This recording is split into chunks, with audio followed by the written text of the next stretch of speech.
everybody here tonight. I'm John Ackerman, Chairman of the Penn-Anthracite Section, and I think we have an extremely interesting program set up here for everybody. Thank you everybody for showing up in this cold weather. There's one thing my wife reminded me this morning was, she goes, Daddy always was out to work on days like this. So the miners were out there today. Probably a lot of them thawing things out, but they're out in all kinds of weather, so remember that. But what we're going to be doing today is talking about various people, technologies that were involved by members of the mining industry and anthracite. What I'd like to do is start. Our moderator tonight is Dr. Barbara Arnold. She is the president of SME. She has authored over 50 publications.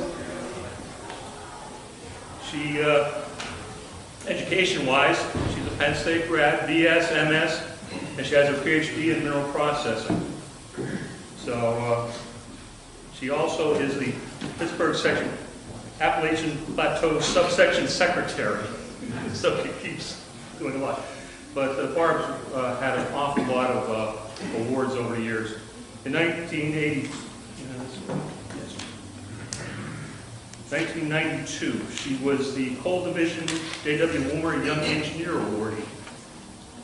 She was named a distinguished member of SME in 2006. And the most impressive one happened in 2013. She was awarded from AIME the Frank F. Applin Award, which, let me read this, in recognition of engineering or scientific contributions that further the understanding of the technology of the mine and or mineral processing. So, without further ado, Barb.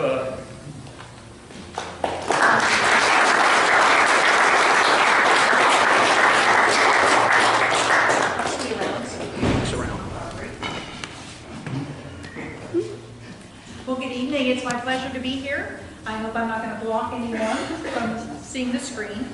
But I'm here also to talk a little bit about the founding of AIME and the Penn-Anthracite section here in Wilkes-Barre.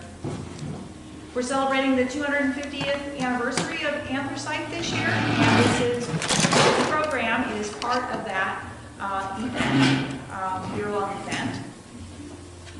AIME and the Pennsylvania-Anthracite section have a very, very long history. AIME was actually founded to advance engineering knowledge, and almost 150 years ago, it started right here in Wilkes-Barre, Pennsylvania, with a group of 22 mining engineers. The American Institute of Mining Engineers at that time, we've got a big long name now, but it was born here in May of that year. Apparently the Wyoming Valley Hotel no longer exists, but it was right here in this square on River Street actually. And as I mentioned, May 16th, almost 150 years ago it was formed. Just a few highlights. In 1890, Andrew Carnegie served as the chair of the Committee on Arrangements for the annual meeting. In 1904, AIME partnered with several other what we now call the founding societies, the founding engineering societies, to form the United Engineering Society, which is now a foundation, the United Engineering Foundation. We partnered at that point with the American Society of Mechanical Engineers and the Electrical Engineers. And that was part of the AIME meeting at that time. In 1906, AIME was incorporated in New York. And at the time, the cornerstone for the United Engineering Society's building was laid by Andrew Carnegie's wife. So we've actually had quite a few really high-profile folks in AIME. The Iron and Steel Division was created in 1912. Local sections were formed in 1913. Really spanning the country from San Francisco and southern Colorado to southern California through Colorado, Puget Sound, Montana, St. Louis. And in 1914, just 1 year later, the Pennsylvania-Anthracite Section was formed. The Women's Auxiliary to AIME was established 102 years ago now. It's 1919. We celebrated their anniversary at the SME annual meeting in 2017. In 1919, there were so many metallurgical engineers involved that we renamed the society the American Institute of Mining and Metallurgical Engineers. In 1920, Herbert Hoover, yes, the president, served as president. And in 1922, we had a petroleum division formed. The Iron and Steel Division was formed in 1928, the Coal Division in 1930. The Institute of Metals Division was 1933. 1935 saw the Industrial Minerals Division being formed. We changed, with all of this addition, we changed the name in 1956 to the current name, the American Institute of Mining, Metallurgical, and Petroleum Engineers. 1957, we actually formed 3 separate societies within AIME. That's the Metallurgical Society, the Society of Mining Engineers, which I represent, and the Society of Petroleum Engineers. In 1971, AIME celebrated its 100th anniversary, and you all got a plaque. That's in the Luzerne County Courthouse, the 100, no. Historical Society.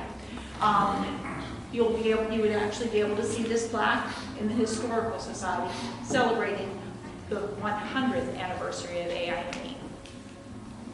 The 4th Society was formed in 1974. That's the Iron and Steel Society. And then in 1984, all 4 societies became separately incorporated. These are the current logos and the current names. TMS is the Minerals, Metals, and Materials Society. We still have the Society of Petroleum Engineers with their original name. The Society for Mining, Metallurgy and Exploration.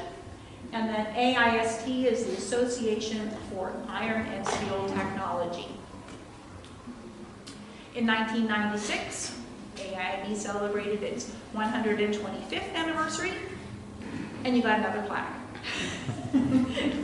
This one is Mike, right out here in the square. In 2003, the corporate headquarters for AIME moved from New York City to coexist with the Society for Mining, Metallurgy, and Exploration. At that time, we were in Littleton, Colorado, now we're in Englewood, and they currently coexist with us. In 2014, we all gathered to celebrate the 100th anniversary of the Pennsylvania-Anthracite Section. It was a great event. A number of past presidents of SME attended. I think I was president-elect or president-elect designate at the time, and I came out to celebrate as well. In 2016, there was a roadside marker established for the 145th anniversary of AIME.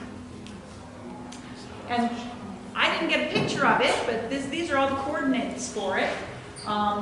In Luzerne County, on the roadside, you can see the GPS coordinates there, but it's on 16 South River Street in front of the parking lot. And you can see that it establishes it as it was formed by 22 mining professionals in 1871. So AIME has a proud tradition of excellence. Some very important folks within the society, I just wanted to briefly mention their names, who are big in not just coal mining, but all sorts of mining, hard rock mining, etc. Henry Crum, Seeley Mudd, James Douglas, Daniel Jackling, Anthony Lucas, Everett DeBoyer, I can never say that one, Henry Doherty, and many others. Herbert Hoover, as I mentioned, was the president in 1920. AIME is currently more of a foundation, and they support all of the activities of the 4 sister societies. Just in a couple of years, in 2021, I'll be the chair for the celebration of the 150th anniversary for SME. Each society is going to have its own celebration, and we are looking at having the author of Hoover Kenneth White coming in to be our keynote speaker at that event. So you see the program for today. I'll just blow that up a little bit further. We have a wide variety of speakers today and a wide variety of topics. So I'm hoping that you will enjoy that. But first, let me go ahead and get started and introduce our first speaker. It's Dr. Lee Morin. He is the Penn-Anthracite Section SME member, the site administrator of the Anthracite Heritage Museum in Scranton and the Eckwood Miners Village in Luzerne County. Both sites are part of the Pennsylvania Historical and Museum Commission's Industrial Trail of History. He's the U.S. representative to and a board member of the International Committee for the Conservation of the Industrial Heritage, a member of the Society for Industrial Archaeology, and an American Association for State and Local History. Bodie.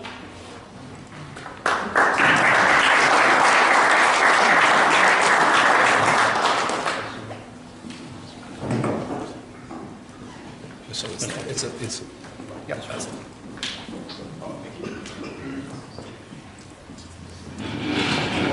Thank you. I'm glad to be here. When Mike Forbes sent me an email and asked me if I wouldn't mind speaking on Eckley Cox, he prefaced it by saying, you probably know a lot about Eckley Cox. I'm the director at Eckley Miners Village, which is one of the namesakes of Mr. Cox here. But as I started preparing for this program, I realized that I really didn't know very much about Eckley Cox at all.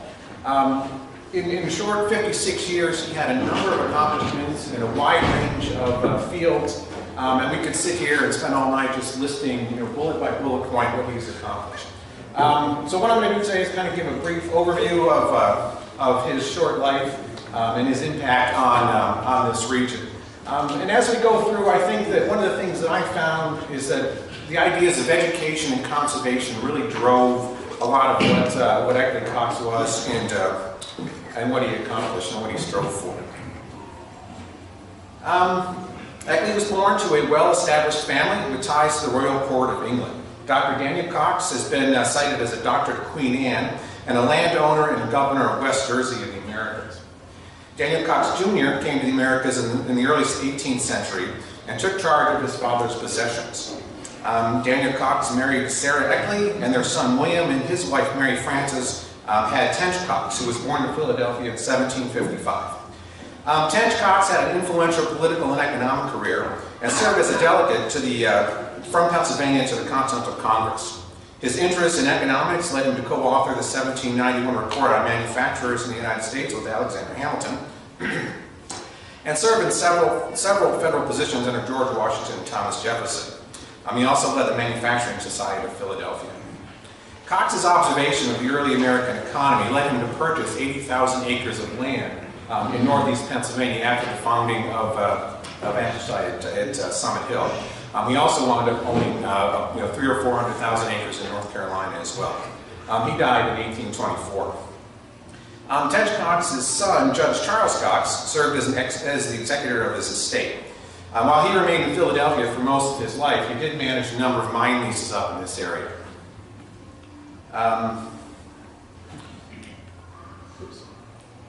Then in 1839 in Philadelphia, Eckley Cox was born. He went to school in Philadelphia and graduated from Penn in 1858. Following 2 years of working on and with his family lands in northeast Pennsylvania, he attended the École des Mines in Paris. Before he graduated from Penn, the mining town of Fillmore, owned by Sharp, Lessering, Weiss, and Foster, renamed the town in honor of Eckley in 1857. That eventually became Eckley Miners Village. So Eckley was following a tradition, sort of mid-century tradition of wealthy families sending their sons to school in Europe to sort of learn some of the early, or some of the techniques that have been developed in the long range of sort of industrial and mining developments. He spent 2 years in Paris before he traveled to Freiberg and attended the Berg Academy. The Berg Academy was founded in the middle of the 18th century based on mining traditions that dated back 800 years. It's a program that focused on science, conservation, and really a more thoughtful approach to mining and understanding the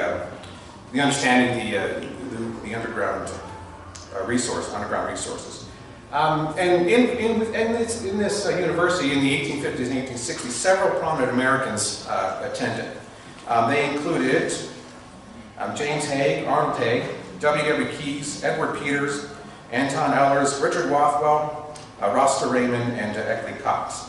And these men came back from Germany and really transformed American mining. If you think about the establishment of mining practices and mining schools and education prior to the Civil War, it was relatively haphazard. I mean, we did have established districts in copper, iron, and lead at that time, but a lot of the mining policy and a lot of the federal law was really geared towards opening up the West and opening up federal lands to gold and silver speculation. The first mining law of 1866 really didn't do much to really codify the practice, and it still left kind of a bit of a Wild West mentality out there into mining lands. So these men came back and then took roles in several positions in several companies and federal agencies, and really helped redefine the way mining was done. And that led to the 1872 mining law, which really defined how large-scale, capital-intensive mining was going to take place in the United States.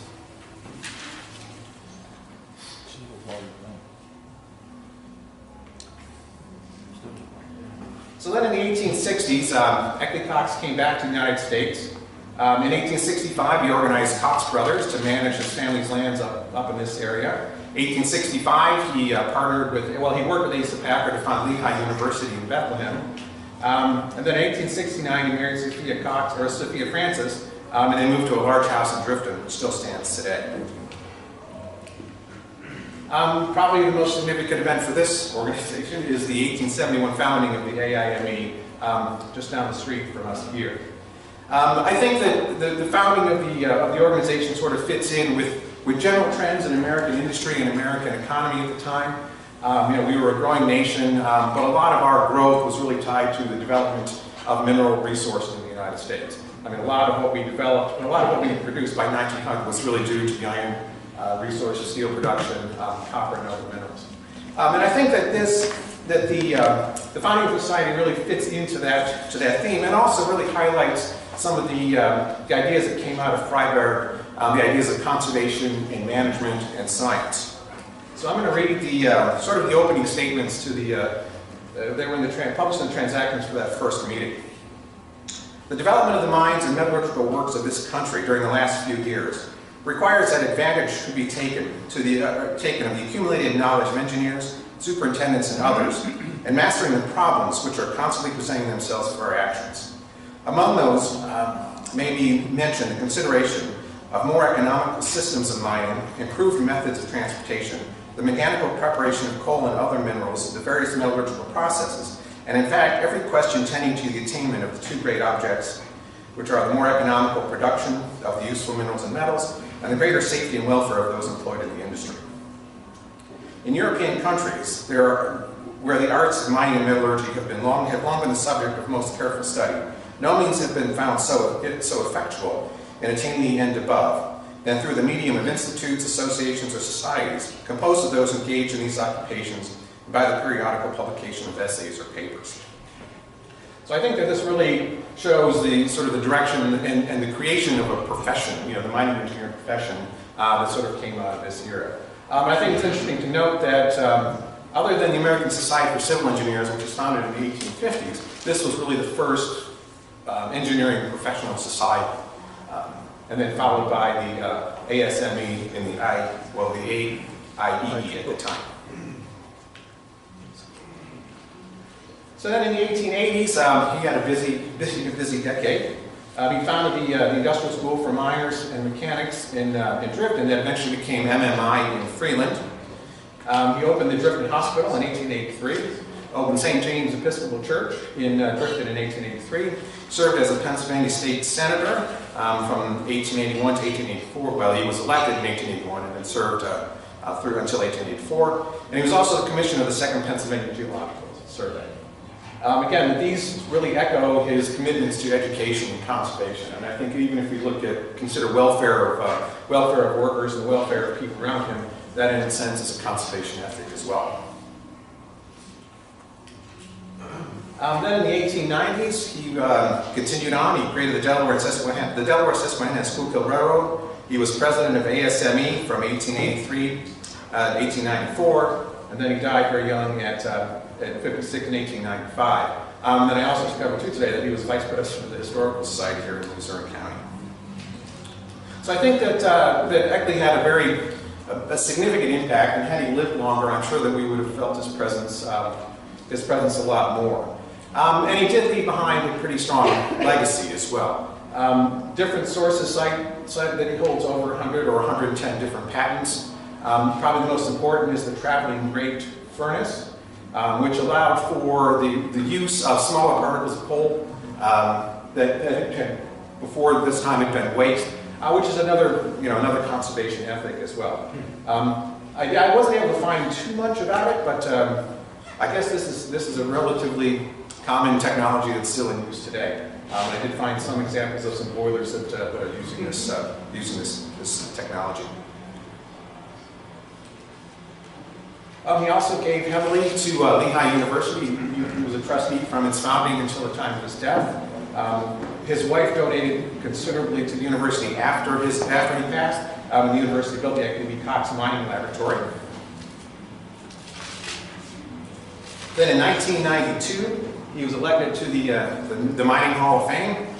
Surprisingly, I think it's the 60th or the 93rd inductee. I would think he'd be a little earlier than that. And then in 2006, he was elected to the National Inventors Hall of Fame as well. And then we at Eckley continue his legacy of education by maintaining the village that was named after him, and continue to provide opportunities for young people and other people to enjoy and learn about the history of the area. Thank you.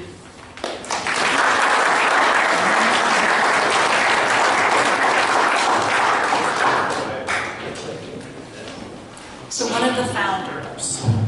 So now we're going to ask John Ackerman to come up and speak about, he's got two topics. Robert Van Arsdale Norris, the current nominee for the National Mining Hall of Fame. As you note, Eckley Cox is a member of the National Mining Hall of Fame. And about Hazleton Pumps and Otto, Walter, and Peter Hengens. John has been an SME member for 42 years. He has served as he's a past chair of this section and is also a current chair of this section. He was also the scholarship chair from 2000 to 2019. He received the Coal Division's J.W. Woomer Young Engineer Award in 1983. He has 43 years of experience in environmental treatment systems. He has a BS in Earth Science from Penn State. He's currently the managing partner of Twin Oaks Consulting and the president of Twin Oaks Water Systems. He's a diplomat for the American Association of Environmental Engineers and Scientists and a fellow of the National Society of Professional Engineers. John.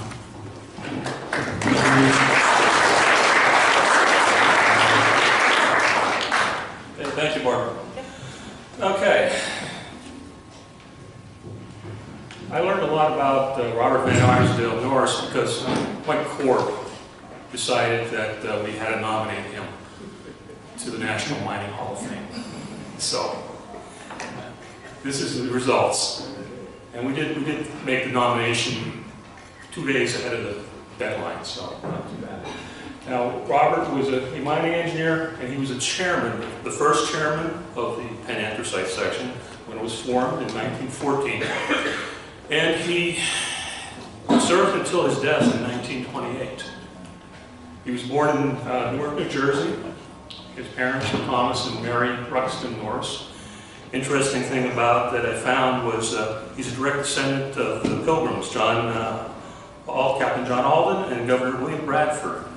So his family had been in the U.S. for quite some time. He married Esther Wadham Shoemaker, and he had 3 children. His education, They sent him over to his prep was collegiate school in New York City. And then he went to Columbia University, where he was an engineer of mines. And then he received a Master of Science in Mining as an honorary degree in 1914. Once he got out of school, he was an assistant instructor at Columbia in mining and surveying. And then he became a dredging inspector on the Raritan River in New Jersey for a year. But when he got involved with anthracite was when he was hired by the Pennsylvania Railroad companies, which included Susquehanna Coal Company, Summit Branch Coal Company, Lycans Valley Coal Company, and Nanticoke Water Company. Now, why is there water? The Lycans Valley Water Company. He moved quickly through the ranks as assistant engineer at the coal mines, and he was 4 years in that position, 10 years as principal assistant engineer, and then chief engineer for 4 years. Then he broke out on his own and became a consultant, and became one of the preeminent consulting mining engineers in the anthracite region, and actually throughout U.S. and Canada. But in the interim, he also was a lecturer in coal mining in the Graduate School of Applied Sciences at Harvard, and he also was mining and metallurgy lecturer at Harvard also. He served on federal committees. I guess this is really John, this would be an early OSM predecessor, and for mining, electricity use in mining, explosion to subsidence, the Bureau of Mines. Then, in World War I, he volunteered his service for a year and a half, unpaid, as the engineer for the United States Fuels Administration to make sure there was enough coal being supplied for the war effort. And he was a member of the price fixing committee at that point. He first joined the AIME in 1890, and he was director from 1900 to 1928. And he also served on the Papers and Publications Committee and on its executive committee for at least 5 years that I was able to determine. He was our inaugural chairman, stretching from 1914 till his death in 28. He was a member of the American Society of Civil Engineers, American Society of Mechanical Engineers. And I found these interesting. North of England Institute of Mining and Mechanical Engineers. He was involved in that. And the Institution of Mining Engineers of Great Britain. So you see the cross-fertilization of the British mining industry was very famous. And so he was taking information from there, bringing it back here, and taking information from the U.S. over to England. Also a member of the Canadian Mining Institute, predominantly in the hard metals up in Ontario and Quebec. He was a member of the Wyoming Historical Geological Society, the Westmoreland Club, and there was a list of country clubs and engineers clubs all through the U.S. and Canada that he was a member of. He was prolific, he was a writer, and these are just predominantly AIME presentation papers that he did. Worrying about friction on mine cars, braking systems. And it was important back then. You see, that was 1890.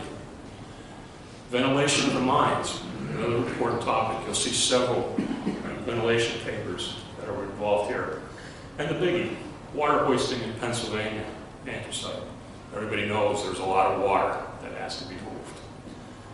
Mining costs, and this was, you'll see costs of mining anthracite, bituminous throughout this, and more, pumping water, ventilation. Interesting one was the storage of anthracite. He developed 2 large storage bunkers to feed the railroad, brand new at the time. Today, they cost, it was about $2 million in today's costs. But it was very, very interesting. Before this work that he did, they were hand shoveled in for the most part. He automated the whole system with bunkers. storage of anthracite coal, and again, it's AIME paper. Very important component that he did. Peel's Mining Engineer's Handbook in Volume 1 was put out. He was asked to do Section 13, the drainage of mines. So, very important document, and out to virtually every mining engineer around. And then fixing methods, bituminous coal prices, anthracite mining costs, again, storage. You can see there's what's important in the mining industry in that period. You see it again and again. And then finally, an article in Mining and Metallurgy in the anthracite situation. Now, there's a tray on annual metal that's offered by Columbia University. They're classic AIME metal. He was awarded it in 1920 for his work with the Fuel Administration.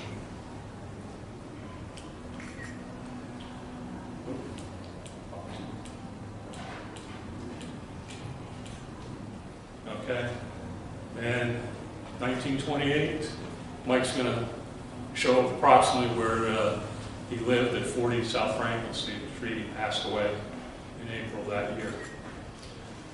So, our preeminent mining engineer, and we get an idea of what exactly occurred and was of interest to the mining society, and the operators at that time.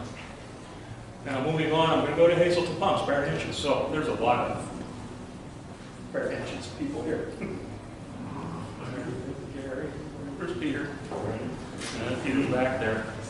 So I have to, hopefully I'm right. And I have to thank Peter for a lot of this information and the photos that I was able to get to pull this together. It was created in 1916 and lasted until 1995 as Barrett Hitchens and Company. But the Hazelton pump line still lives on. It was purchased in 1995 by Warman International, and then Warman sold it to Weir Minerals in 2000. So Hazelton pumps are still being made, just not by Barrett Hitchens anymore. Founders were Otto Hitchens and Edward Barrett. And that's a photo of the original shop up in the Heights of Hazelton. Now, Edward Barrett, okay, so this is going to irritate me. Something's going wrong. Edward Barrett was the financial guy, and he was the existing, I don't know why this is going to happen. He was the office systems and finance. Their partnership only really lasted for a year. And in 1917, that facility burned down. And at that point, Otto purchased the system, the company from Barrett. But the interesting thing that Peter's dad told me was they kept the name Barrett because it was easier to pronounce than the Hitchens. The other thing Peter did tell me about Otto here, even though he was born in Germany, Cologne, Germany now, guess what? They're Dutch. And he made sure I knew that. But Otto, he was an engineer, he was an inventor, and I'll go through his patents and everything later. A businessman that grew a very large business in Hazelton, and from a regional business to worldwide. Now, in the next generation, we have Pete Hitchens Sr. and Walter Hitchens. Pete Sr., businessman, and as I learned more and more, salesman extraordinaire.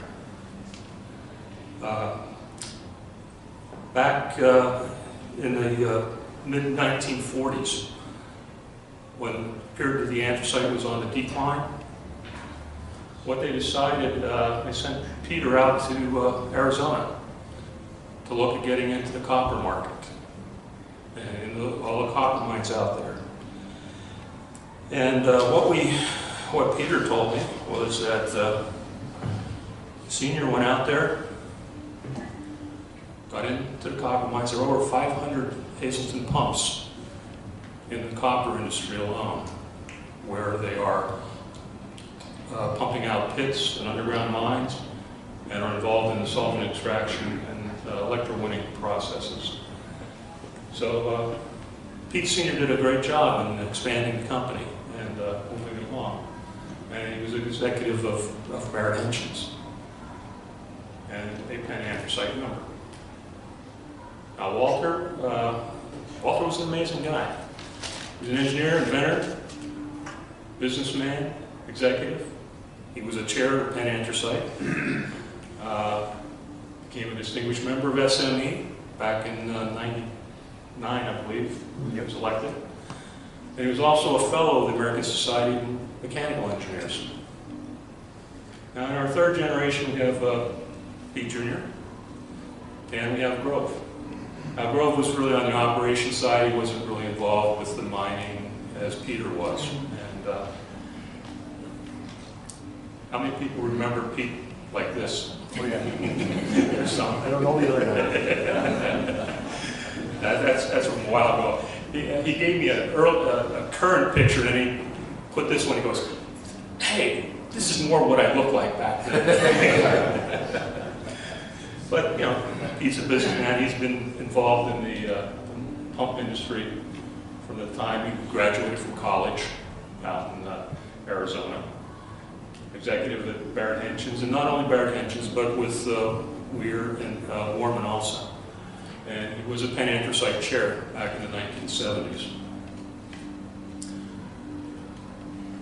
Now, from 1916 to, this is 1936, they finally decided on a permanent location.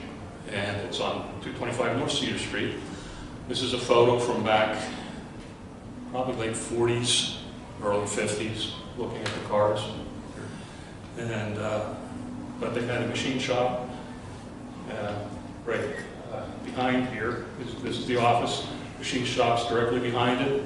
That's the foundry. These were pattern storage sheds at that point. This is a 1993 photo. Their annex right there. The office building, machine shop, foundry, and shipping, and all the pattern shop, pattern storage locations all through this whole area. So it was quite a big complex in downtown Hazleton.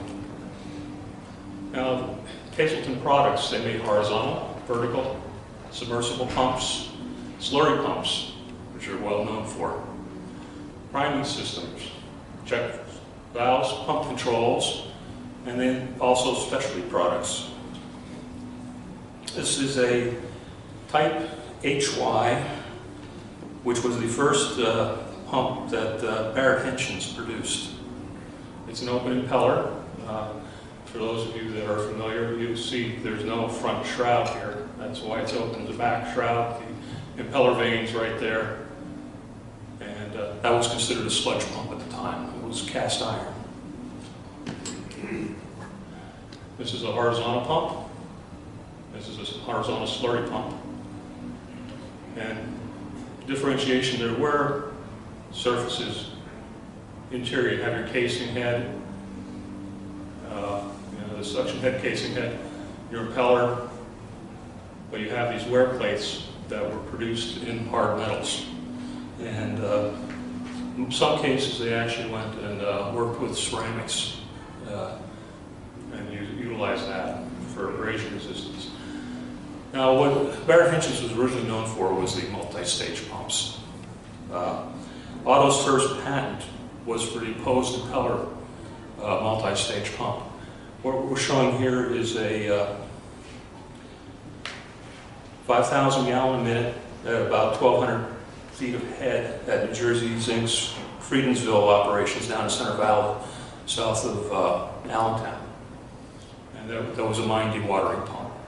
And it had to be basically clean water pumps for the high heads. Now, this is a very historical photo. This was level 4F in the Hazelton 40 shaft. And it fed right into the Tunnel X, which Jim Lorgino will be talking about a little bit later. So it was very, you can see right here, 1, 2, 3 sets of pumps dewatering all the lower levels below the Tunnel X elevation. This was a twin volute vertical pump, another patent that they received. What was very interesting about this, what they did was made opposing forces so that there was zero radial load on the pump system. It allowed much more efficient operation, and the bearings didn't wear out as quickly as some other design with a single volute discharge. They also made submersibles pumps. And you can see here, the motor is encased and is able to go and be submerged. But really what Barrett Henschels was known for was slurry pumps as they progressed on.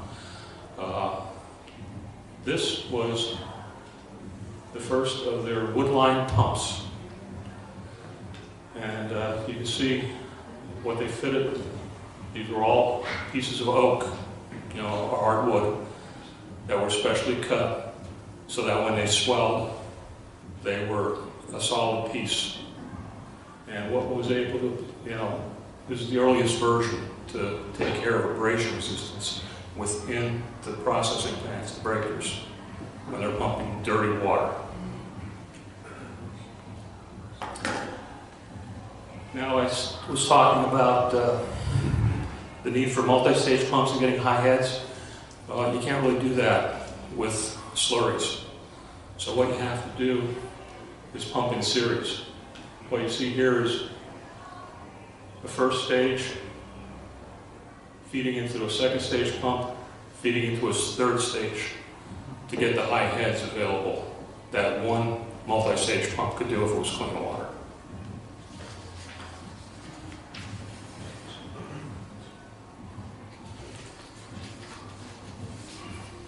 And this was a submersible slurry pump.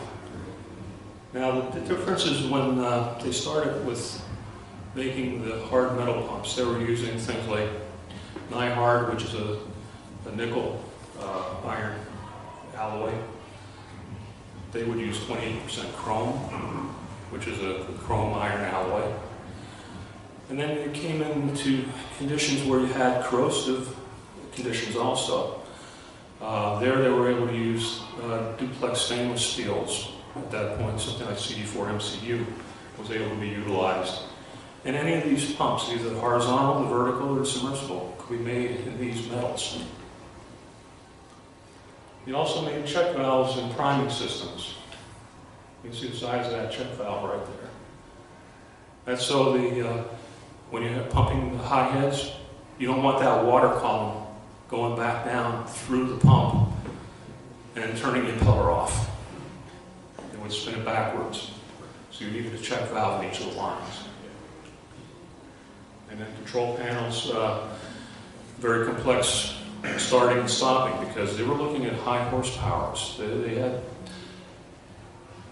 400, 500,000 horsepower motors driving these pumps. Now, a very interesting one. This is in specialty products. This is their sinking pump. And I always wondered what it was, and I found out what occurred was Hurricane number 3 in 1936 flooded the anthracite mines. This is a horizontal pump mounted vertically. You can see the suction down there, the discharge. 21 of these 400 horsepower motors, with 400 horsepower motors, were bought and sent out to the various mines to dewater them, to get them back in operation. They're able to drop them down and just keep the water, dropping the water level. Because at that time, not many of the mines had watertight pump rooms. And I remember Hudson, I think was the first one that did a a watertight pump room. That was up here in the valley. And I wasn't able to find that photo. I have it somewhere, but I could never find it. It was a very, very interesting one. And they had the hydrohydraulic rig, which was actually got hired by Walther to run this and sell it and design it. So I found it very interesting to be able to add in. And then I came across, I did the hydro sump savers. It's a distributed pump suction. We're working with United Conveyor, and they were having a lot of problems with their ashy watering bins. So by putting this in, we were able to do a backwash and re-slurry all the fine ash that was in the bottoms. This unit right here actually is over in China. Then the centrifugal oxygenator was also. Now, as I went through and researched all the patents, I found that Otto himself had 6 patents. And Walther and Otto had 2 patents themselves. But then Walther was actually very prolific. He had 26 patents, well, 24 digital patents, where he was the individual or the lead inventor on them all. And as I go through here, it's just I want to give you an idea that Barrett Henson's, we're a custom pump company that led the way in solving tough pumping applications, whether it's high head operations, abrasive or corrosive conditions.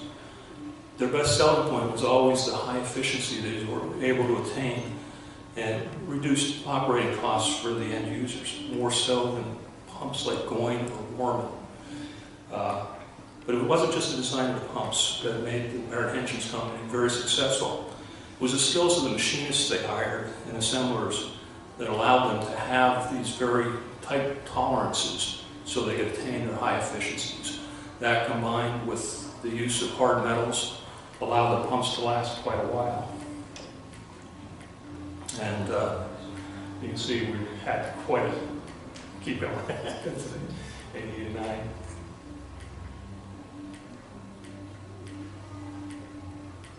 So it's very, very interesting to go back and pull some memories. I want to again thank Peter for sharing a lot of this information with me. And it's unfortunate that this once thriving company is no longer able to provide pumps out of Hazleton and the jobs that were all there. They pass in the dustbin of history along with other companies from Hazleton like Dor Oliver and Prestolite and Tunstall. So they're a very historical company, and Hazleton was lucky to have them there. So, thank you.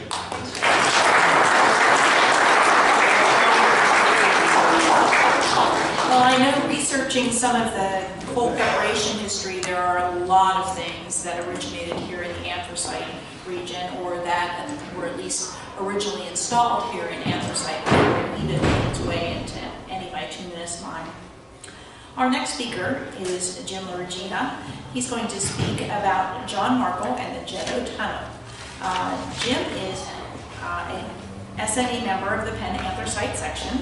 He received his Bachelor of Science in Environmental Resource Management from Penn State in 1978 and his Master of Arts in Earth Science from West Chester University in 1985. He's the Senior Project Manager for Herbert, Rowland, and Rubik, and he is a member and past president of the Pennsylvania Council of Professional Geologists. Jim.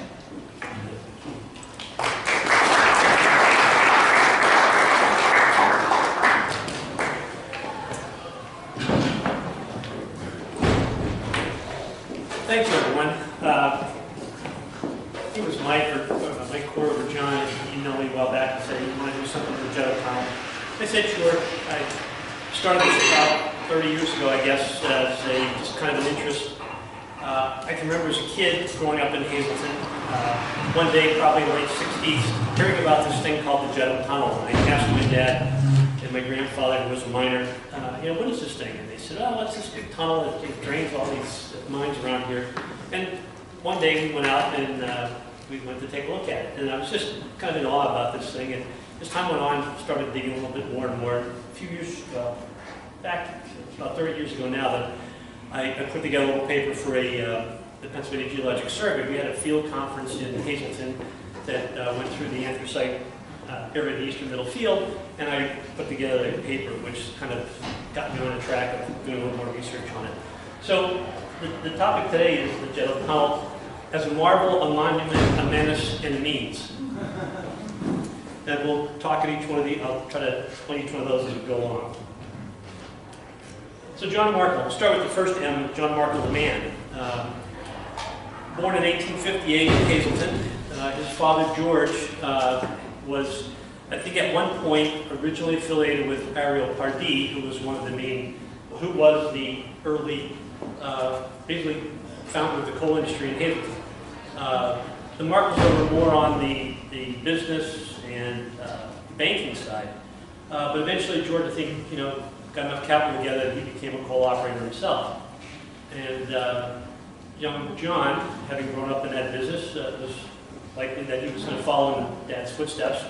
Went to Lafayette and in 1880 graduated with a mining degree. The Markles were favorites of Lafayette, whereas the Coxes were favorites of Lehigh University. He graduated and went to work as a general superintendent for his father in 1880. And he stayed there until his retirement. 4 years later, he married. They had no kids, there were no heirs. By the time of John's death, he had amassed a sizable fortune and no heirs to give it to. A lot of it was given away as a philanthropic license. Now, the big start of the Jet Tunnel, 1886, the Black Creek, which at one point had flowed through the Black Creek Basin, which was the main coal basin north of Hazleton. As the miners were going deeper, they had trouble with the creek, infiltrating into the mine. They built a flume. They moved the flume onto the south side of the basin to kind of skirt the workings. In 1886, that flood came through, broke through, and flooded the Upper Vale, and that Upper Vale then flooded the Harley mine. From what I could gather, the Markles were up the basin to the east, in Jetto, and they weren't affected by it. But for a number of years, the Harley and Evervale mines were flooded. And that's when John came up with the idea to do the Jetto drainage tunnel. And if you've heard anything about the tunnel, it drains 33 square miles, basically probably 2/3 of the mining footprint in the Hazleton area. 7 to 8 miles of rock tunnel, and that was all Markle's idea. It took 4 years to do. In 1895, they completed the tunnel, and we'll get into some of the other things that expansions of the tunnel over time. 1902 came, and there was a big anthracite strike throughout the coal region, and Markle was one of the toughies. He was quoted as saying, "I'd rather fight than eat," and he was one of the last holdouts on this strike, which really crippled the anthracite industry. And ultimately, President Teddy Roosevelt agreed that arbitration was the way to settle it, which went against Markle. And by 1904, the newspapers started referring to him as the disgruntled coal baron. He just didn't like the way that the industry had gone, and he just kind of got to the point where when Roosevelt was running for election in 1904, he was actually endorsing a Democratic candidate rather than Roosevelt, solely because Roosevelt went back on the anthracite strike settlement. 1926, he retired from the Jet Highland Coal Company, which by that time, G.E. Markle Company had changed its name to the Jet Highland Coal Company. In 1928, part of this whole disgruntlement issue, he moved to New York City. Actually, he might have moved before that, but the papers all talk about his penthouse. He built the penthouse in 1928 at 1060 Fifth Avenue. That was quoted as being $1 million. The top 2 floors of the building, 41 rooms, its own switchboard, 22 bathrooms, the biggest marble everything you can think of. It was quoted that penthouse at that time cost $1 million. which back in 1895 was the cost of the Jeddah Tunnel. So he had amassed a pretty good fortune by that time. In 1929, he was named an honorary member of the AIME. But in 1933, he died at 74 in New York City from heart disease. And today we're left with the legacy of the Jeddah Tunnel as well as the Markle Foundation. It's a New York-based foundation, philanthropic organization. I haven't looked at it lately. Mike, do you know how much it's worth? It's No, but they never gave anything to Hazelton. correct. When Markle died, his estate was worth $15 million. The bulk of that went to the Markle Foundation, and that foundation still exists today. He donated the Markle Library in Hazelton, but really nothing else came back. The 1902 strike really soured him, and he just kind of picked up his roots and moved to New York City. So, just to kind of orient you to the Hazelton area, if you aren't aware of it, we've got Hazelton here in the center, Interstate 80 running north-south, the industrial park here in Humboldt, 309, Route 93 kind of going south.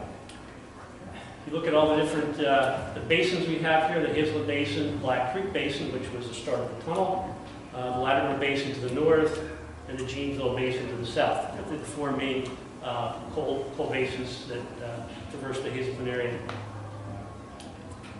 Same thing just in an earlier map. One thing that made the drainage tunnels unique to the Hazelton area, the eastern middle field, was the fact that there were all these small basins that made it pretty easy to work out kind of localized drainage solutions. Topography also played a big part, and we'll talk about in a minute. So we look at this from a geologic map. If you just consider all these little kind of ellipses here, when we look at it from a geologic standpoint, all those little ellipses are the Pennsylvania period Llewellyn Formation. That's where the coal occurs. Outside the Llewellyn, big ridge formers are the Pottsville conglomerates, and then outside that, in the deep valleys to the north and the south, is the Bach Chunk, the red beds, shales, siltstones, sandstones, things like that. When I look at that, if I take a cross-section line through here, and we cut across these basins, we'll see that the Hazelton Basin, Black Creek Basin, the Latimer Basin. Here's the Mammoth Seam, dips down, dips down, dips down here. The important thing to recognize, though, is this line right here. Take a closer look at that. Here's the Black Creek Basin in cross-section, the Mammoth Seam, and here's the Bach, which kind of defines the limit of the Llewellyn and Pottsville contract. This line, though, is 1,000 foot above sea level, 500 feet below sea level here. The fact that a lot of these basins were well above the local drainage in the surrounding areas, the valleys to the north and valleys to the south, is what made the drainage tunnel in the eastern middle field such an easy solution in either draining the mines by gravity or creating a drainage level by which they didn't have to pump against as much head to get it up and over a ridge into another drainage. So again, if we look at the eastern middle field, we know we have the Jeddah, which is well known, the Quaking Tunnel in the valley to the south. Again, you see these are all in the daylight in the Mauch Chunk. Here in the Mauch Chunk again. The Audrey Tunnel, just kind of west of McAdoo. Green Mountain Tunnel, just a little bit west of that. Oneida number 1 and now number 3. These are all specific drainage tunnels that were put in for drainage. There are other discharge locations in the eastern middle field that were combination drainage and poly, but these were strictly just put in for drainage. So again, when you look at this pattern of Mauch Chunk, Pottsville, Llewellyn, Pottsville, Llewellyn, Pottsville, Llewellyn, you kind of get this up and down kind of sense. And if I was to put strike a cross section through there from the Butler Valley to the north where the Nescopec Creek is to Quaking Valley to the south of McAdoo, north of Tamaqua, where Quaking Creek is, we can get a sense of what the topography looks like, and that's how that topography helped influence and facilitate the drainage tunnel. So again, looking at the cross section, you can see the valley to the north, the Butler Valley, Quaking to the south. But we've got this plateau here up in the 1,600 to 1,800 foot elevation range, and we're well above the drainage down here in Quaking and Butler Valley. So unlike some of the other fields, well, the northern field and the southern and western middle, here, if you remember that cross-section, there's 1,000 feet above sea level right there. Again, we're here up at about 1,800 feet, 1,800 plus.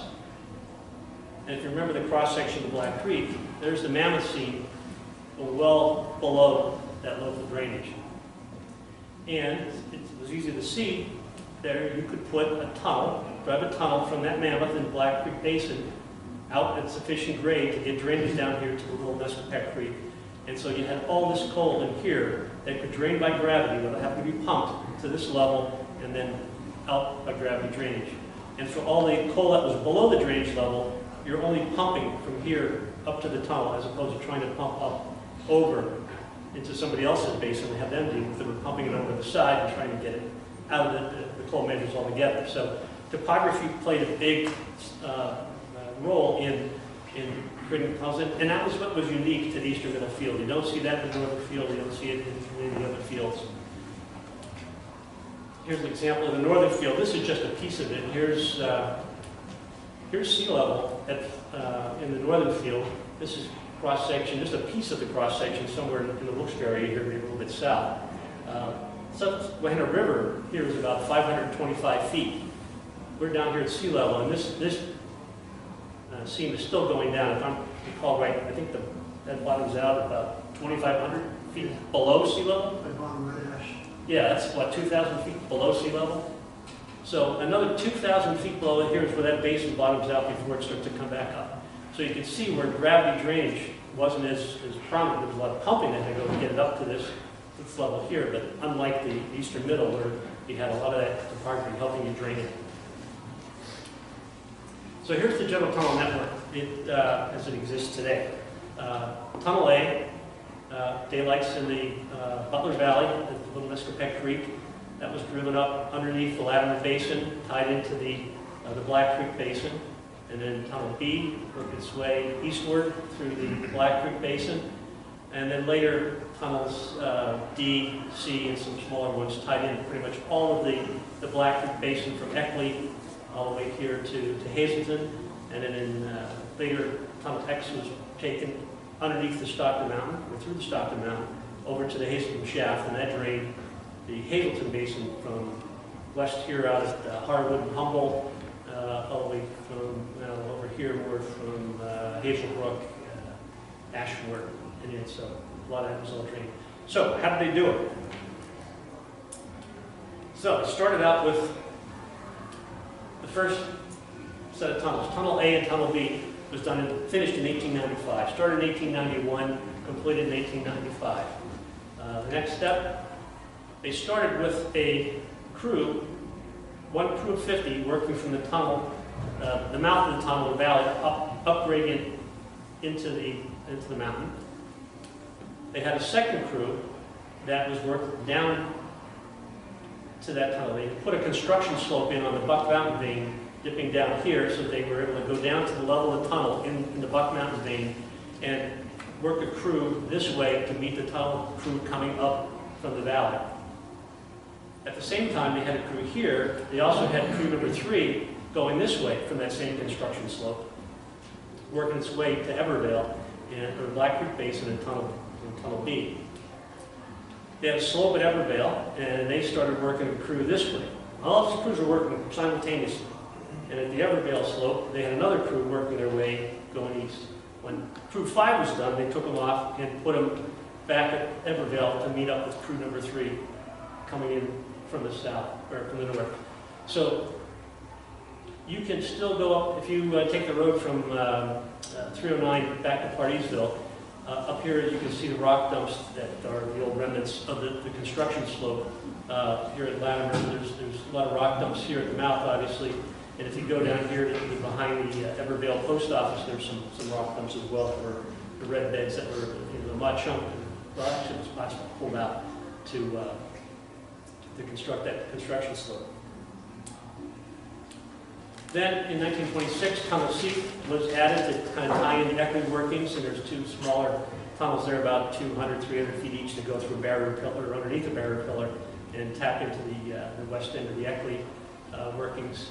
And then another Tunnel D, tapped into the Drifton Basin up in here, just south of Freeland. And as John mentioned, Tunnel X, 1934, tied in the Hazelton shaft here in the Hazelton Basin. There, they were able to pump up to that tunnel and discharge it into this system, as opposed to having to pump it out to Hazel Creek and put a flume in, which I'm sure we did at one point. I can remember that as a kid, and have it discharge onto the creek. So that was the marvel part of it. It was 8 miles of rock tunnel, 33 square miles of drainage area, 60 million gallons up to 60 million gallons a day of discharge from that tunnel. 40,000 gallons a minute of water coming out of that tunnel. And so in the day, that was a marvel. The papers reported it, and for a few years after that, I'm sure Marco was riding pretty high. But yeah, I pulled this off. This is what's keeping the industry going. This is a great thing. Certainly we've had tunnels longer than 8 miles, and it's been surpassed. So it's no longer the marvel that it is, than it was at one point. But it has become the menace. So, 1967, paper says, General Mine Tunnel Engineering marvel gone sour. 1967, the mine shut down, serious mining shut down in the 1950s after the hurricane.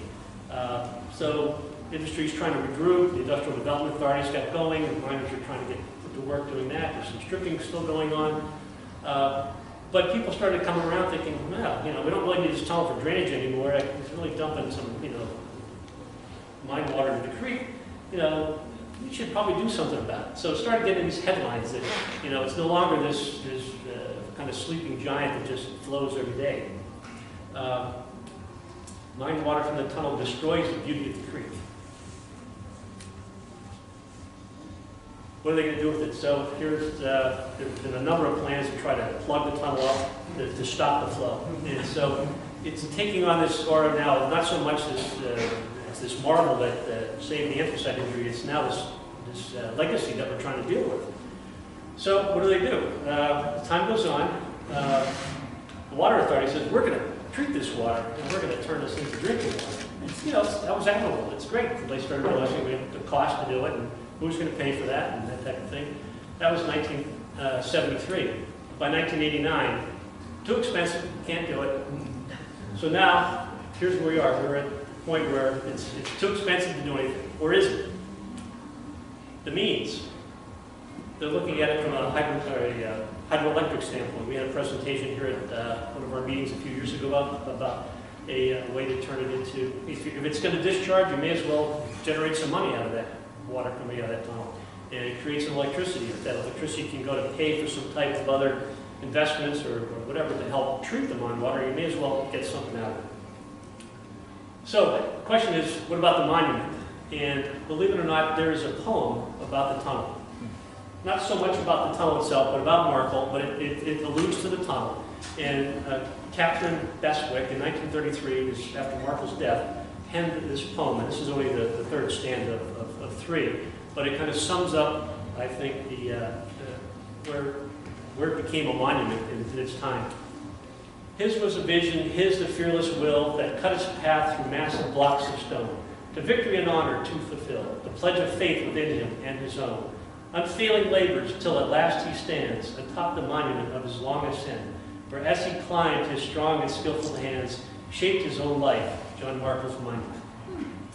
So I think you look at it here, it talks about, cutting through massive blocks of stone, he's alluding to the tunnel, atop the monument of his long ascent. Well, that could speak to the penthouse in New York City and his $15 million fortune. So, the tunnel's had a couple different roles. It's gone from being the marvel to being this monument to being a menace. And I think we're somewhere between menace and means now. We're looking at ways to be able to get some value out of the tunnel. Can you plug it up? There's probably some engineering solution to that, but that's going to back everything up into the Hazelton Basin. That's going to affect the current mining operations. That's going to affect the drainage in the streams there. Can we get some hydroelectric power out of it? Sure. So I think as we go forward and there's new technologies, this problem went from 1895 to like the late, say mid-1960s, 70 years for it to just kind of get to the point where, hey, this is a problem, we got to do something. Those 70 years, I don't know that we're going to see an answer to that problem in 70 years. But I think we can start collecting the data now to be able to understand the problem. So in 70 years, there's nanotechnology, there's biotechnology, there's different ways to be able to treat the tunnel that it may not be the menace that it is now. So it was quite the thing in its day, it's still quite the thing. It's kind of given us some challenges. So that's it.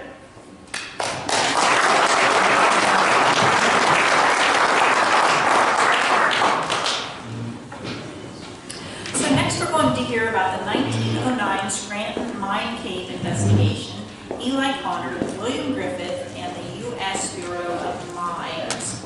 Our speaker will be John Mack.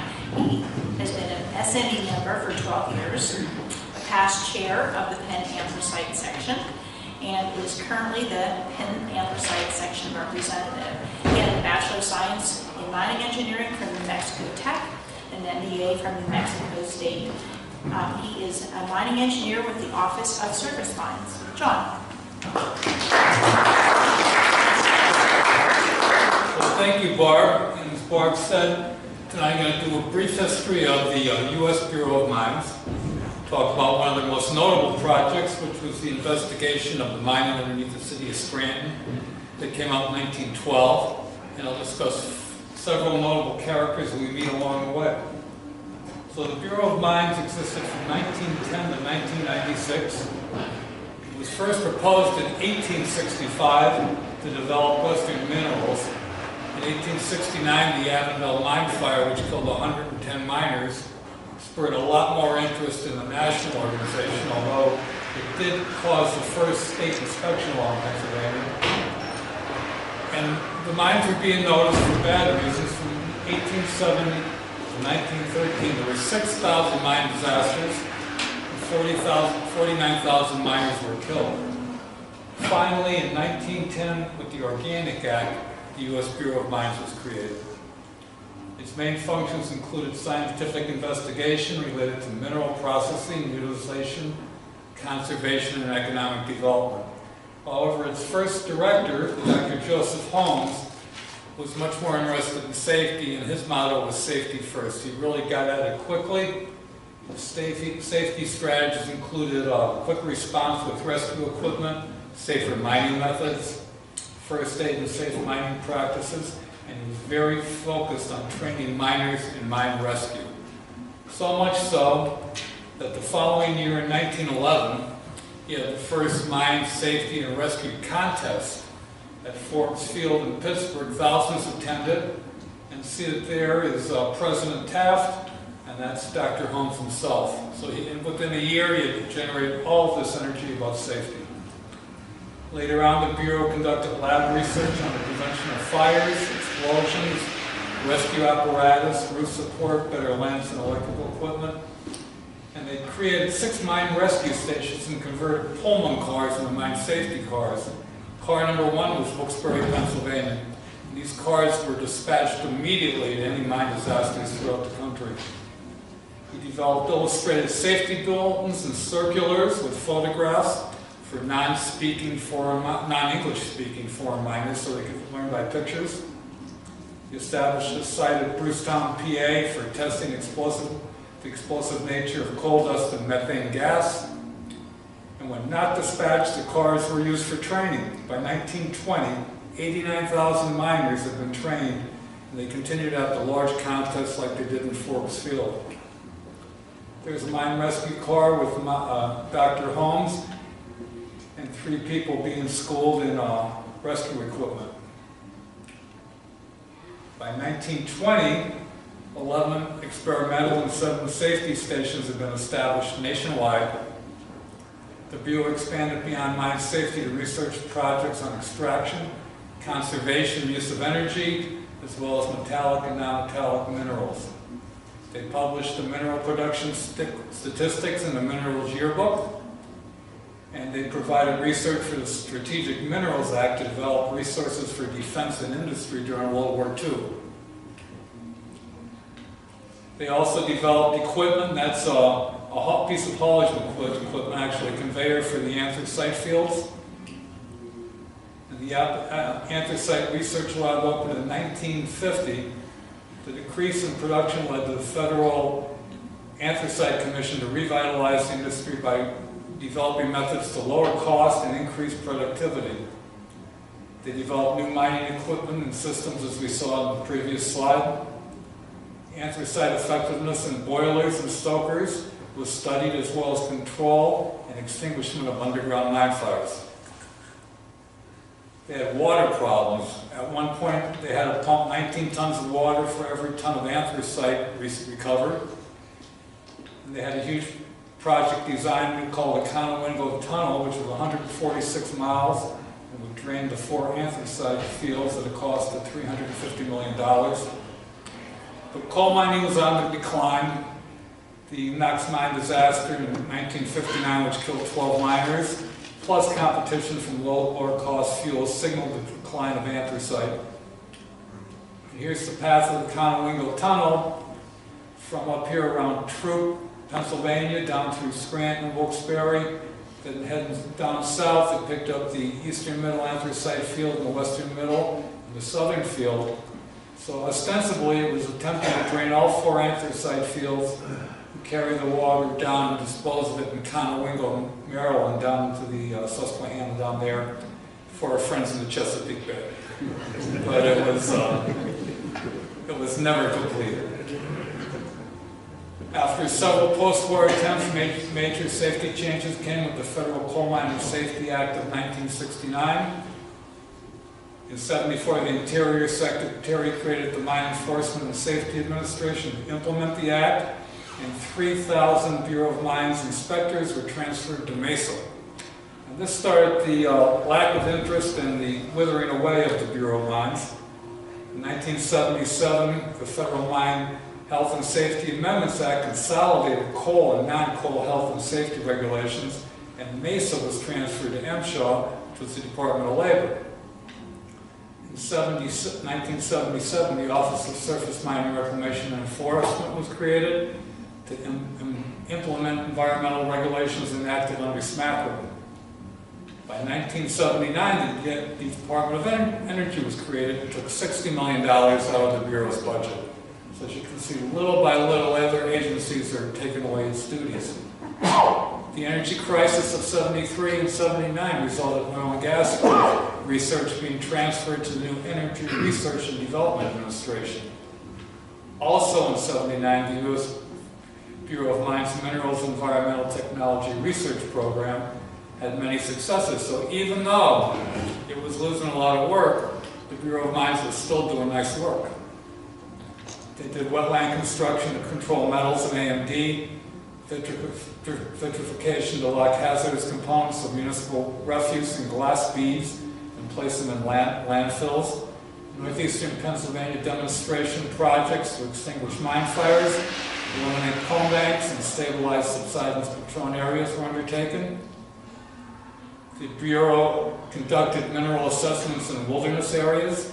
And in the 80s and 90s, the Bureau programs continued to produce award-winning research, operate internationally respected mineral information systems, and produce sound policy analysis.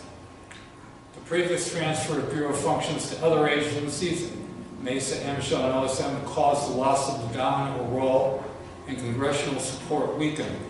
By 1995, Bureau concerns led to the abolishment of budget concerns led to the abolishment of the U.S. Bureau of Mines, and there was little to stop that support.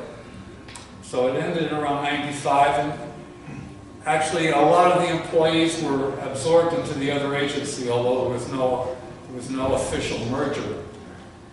I'd like to talk a little bit about one of their major projects. Mine subsidence in 1911 had been a concern in Scranton for years. However, it was brought into focus by a settlement in the Hyde Park area of West Scranton in August of 1909. It seriously damaged public school number 16 and many surrounding properties. It would likely have caused loss of life at schools in session. A blue ribbon board was formed to find a solution, and John Hayes Hammond chaired the board. He was a mining engineering professor at Yale and a renowned exploration manager.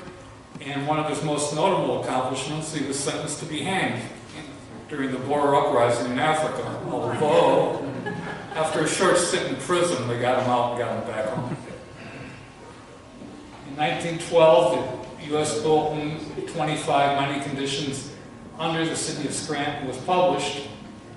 And there's John Hayes Hammond, who chaired the board to select the committee of who would undertake the investigation for the mining underneath the city. And I was awarded to Eli T. Connor and William Griffith. They were selected by the board to conduct an investigation and provide a recommendation of what to do. Mr. Connor had extensive experience in anthracite mining, and Griffith from Scranton was well informed in the local geology. Connor was Coal Division Chief of AIME, Division Superintendent of the Lehigh Valley Coal Company, manager at Webster Coal, which was later to become the Pennsylvania Coal Company. He also studied hydraulic flushing at the Krupp mines in Germany. William Griffith was a member of AIME. He surveyed for railroads in the western U.S., worked as a geologist on the Geologic Survey of Pennsylvania. In 1887, completed the Geologic Survey of the Wyoming and Lackawanna coal fields. He had opened the geologic consulting offices in Scranton. So Griffith and Connor were well qualified. Published in 1912, the bulletin shows that Scranton is underlain by 11 coal beds, varying in thickness from 2 to 24 feet. Before any mining, there were 600 million tons of coal underneath Scranton, and as March of 2011, 27 collieries had removed 198 million cubic yards of coal and rock, actually more than the excavation of the Panama Canal. And at that time, it was 177 million tons of that total was coal itself that had been removed from the 11 beds. They finally reported that 15% of the city was at risk for subsidence, including underneath 3 schools. They recommended flushing with a mixture of sand and water or calm or crushed rock. On the west side, the middle beds are thick and the pillars are not columnized. Calm flushing should be used, this is their main recommendation, calm flushing should be used only in coal beds having a light cover from 200 to 500 feet. Sand is much stronger and is preferred in urban areas. And there's a slide showing finally some controlled flushing where the miner in the background and the pipes laid before they start shooting the slurry in. And you can see here the pipe going in and the slurry filling up right near the roof of the mine. And that concludes the presentation.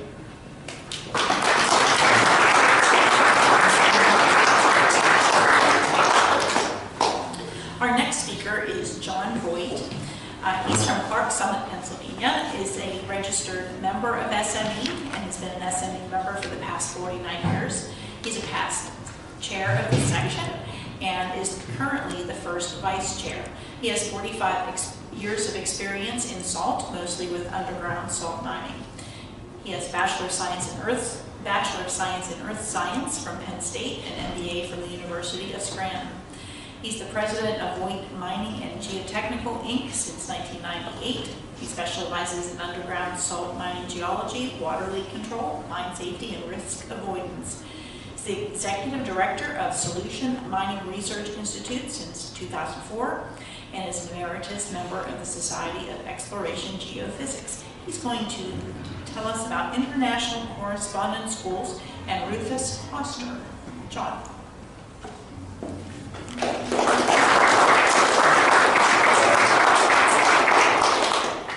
Thank you very much, Barb. It's a pleasure to be here this evening and see such a great turnout.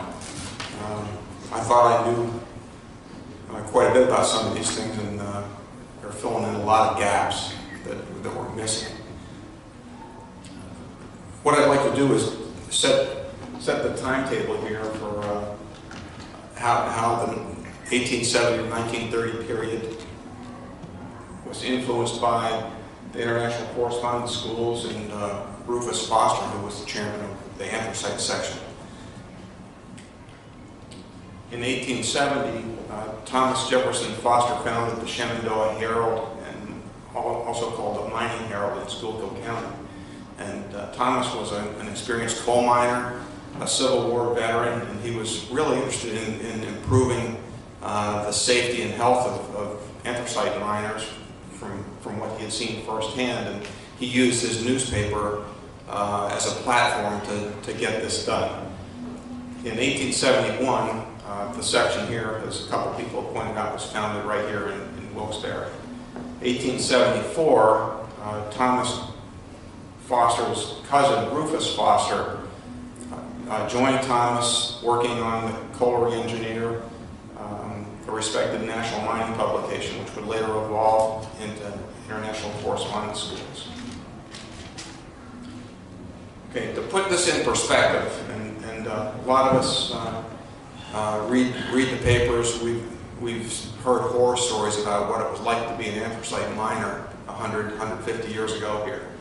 In 1870, there were 35,000 people working in anthracite mines and on the surface, and they mined 12 million tons.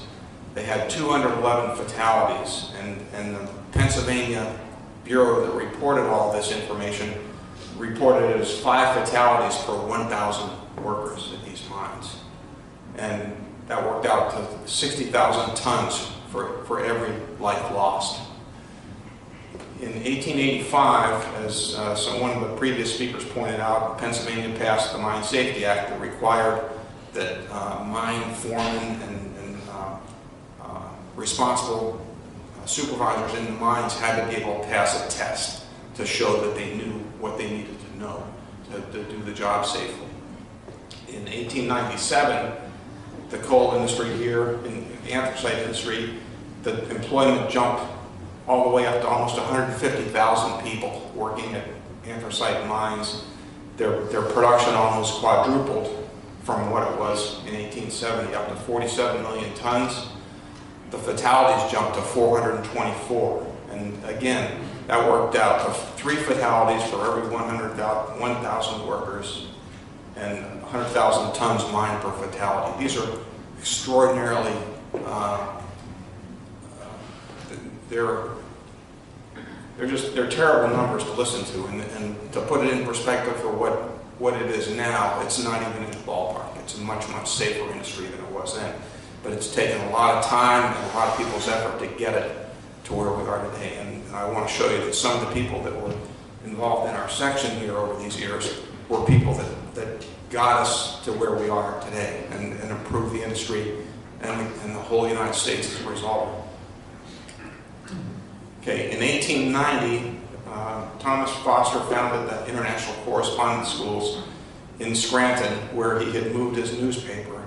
And the Colliery Engineer Company was still publishing, at least on a monthly basis, an internationally known mining publication that covered everything from the Klondike to international mining, gold mining, you name it. He covered it. They published statistics, and he was using this to try to educate people that were in the industry. Rufus Foster, his cousin, was named the vice president of ICS and assisted Thomas in organizing the first department there at the International Correspondence Schools. And I think it was the mining department, but I couldn't find clear documentation in the materials to show that. By the end of 1891, ICS had 115 students, and I presume most of those were in mining. And in 1892, the Colliery Engineer School of Mines, as it was called, was advertising and in full operation. That's Rufus Foster on the left. That's the photo that we could find of Rufus as a younger man. And the building on the right is the administration building for ICS in Scranton. That's Thomas Foster on the left at his desk in that administration building. The logo on the top in the middle is a day in the World Schoolhouse, and then ICS is on that. The mining department's in the top right, and the bottom right is just one part of a printing company that was across the street that printed all the textbooks and all the materials for all the correspondence courses that ICS was offering at the time. It turned it quickly into a massive operation. The cover of one of the Colliery Engineer magazines or newspapers is on the left. That was one from 1892 that's at the University of Scranton in the archives. And their librarian that's in charge of the archives, Michael Knees, he's holding one of the booklets from the ICS 1894 publication that talks about the correspondence courses that they offer, and convince people that by taking these courses in their house in the evenings, they can complete this program to better their employment and other opportunities, making more money for their family and create a better life for their family. 1892, the AIME annual meeting was held in Reading, Pennsylvania, and Rufus Foster was there, and he was advocating for creation of a National Mine Commission to investigate mine accidents and to improve mine safety and mining methods. In the middle it says Pennsylvania State College, which later became Penn State University, also started their mining department in 1892. But at that time, the university was more agriculture focused, and they were offering quite a bit of courses on different agricultural methods through their correspondence courses. I think I missed one.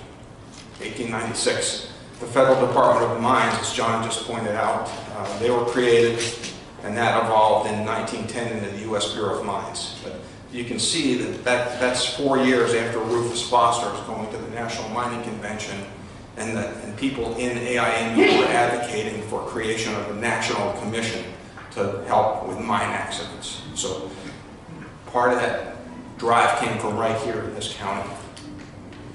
There's the ICS building, the administration building on the left, and another view of the same building where they had classrooms and everything. And in 1901, over 2,000 people were taking mining classes there. 1910, ICS enrolled their 1 millionth student.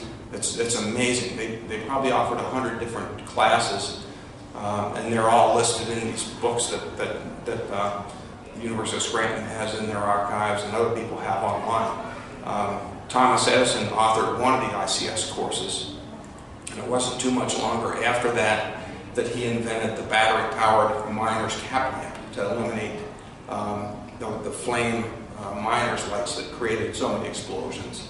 And he helped eliminate that hazard, and there are also connections to the mine safety, MSA, mine safety appliances.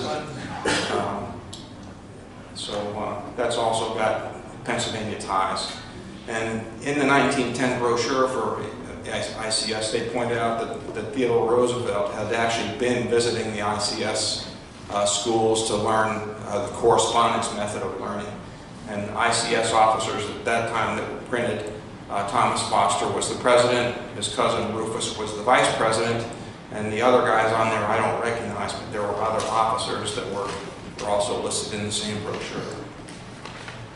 1916, the 5 engineering societies, electrical engineers, civil engineers, I think someone else mentioned some of those others today, but they were also recruited basically by the federal government to inventory mineral resources and industrial capabilities in the United States as World War I was looming.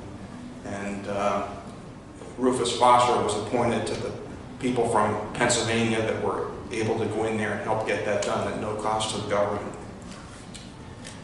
1917, anthracite production peaked at just under 100 million tons per year. It's a big number. 1918, the anthracite SME section chair was Beach Helms Stockett, who got his education from ICS as a civil engineer. 1920, ICS was promoting education of women in their brochures. They were advertising, hey, your wife can come back, learn accounting, learn to be a teacher, whatever. And they had all these different classes available, and they were promoting and advertising that for women. Herbert Hoover was president of AIME, and he visited the anthracite section. I'm not sure if it was in 1920 or slightly before that. 1921, AIME's 50th anniversary had their meeting. Their 50th anniversary meeting was in Scranton and Wilkes-Barre. Over 1,000 delegates from all over the world were here, and one of the field trips was to the ICS school in Scranton and the colliery up there, Hudson Coal Breaker, actually, and they had all sorts of things going on between the Iram Temple location here in the Wilkes-Barre area and ICS up in Scranton. They had special trips or a train set up on the Laurel line, I think, between the two cities to shuttle people back and forth to these different 50th anniversary celebration. 1929, Herbert Hoover was inaugurated as president, and ICS was competing at that time with over 300 other correspondence schools. The Great Depression and the stock market crashed. 1930, and I'm just about finished here.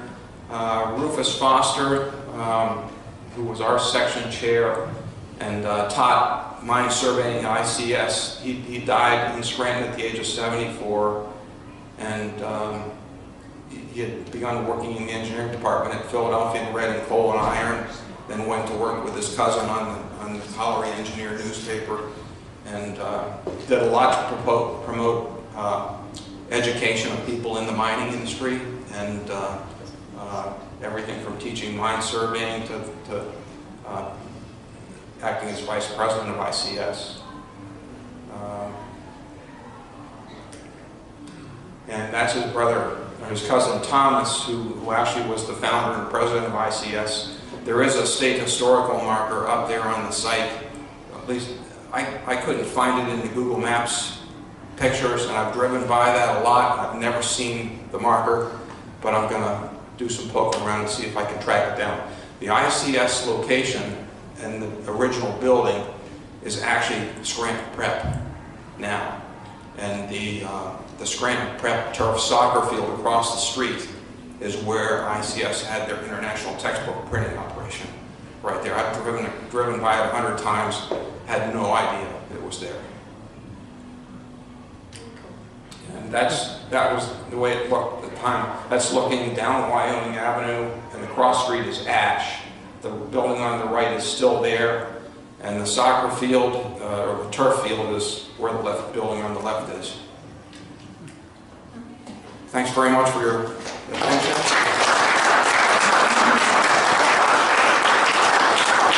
On the first slide, I have to thank Mike Korb and Mr. Neal from the University of Scranton Archives. And he was sorry he couldn't be here tonight. And Thank you. Thanks, John. Well, next we have Brian Terweek. He's going to speak about AIME, SME, Penn-Anthracite, and mine safety. Brian is the section secretary and treasurer and has been since 2015. He was previously the SME Tucson section secretary. He's worked in copper, coal, industrial minerals, in surface and underground operations, both domestically and internationally. He's the principal of American Mining Engineering, a Scranton-based mining engineering consulting firm. He's a Scouting Merit Badge counselor who has helped over 500 Boy Scouts earn the Mining in Society Merit Badge. Thank you, Brian. Thank you very much, Barb. It's great to see everyone here. I was talking to some of you before the meeting, and it's great to have both those who've never been in the mining industry before with us. I appreciate your interest in coming out this evening, and all the way to Walt Kaufman with all kinds of mining engineering experience. My mentor here. It's good to see you, Walt. If there's anything wrong with my presentation, you can blame Walt, because he's been my mentor. All right, Mike Korb asked me to talk about Pennsylvania and history, and so you got to talk about Benjamin Franklin, I guess, if you do that. Benjamin Franklin, of course, accomplished a lot. Statesman, innovator, scientist, and the question is, how did he do all these things, right? Well, he was a printer when he was younger, and he franchised out that business and found a way to bring in royalty and income from franchise print shops around different areas, so that by the time he was in his early 40s, he was able to focus on other things. And that's how he, what we all know about is the other things that he did as a statesman and things like that. So the tie there is we're going to talk about return on energy invested versus what you get back as part of this presentation, and we'll tie that into safety as well there.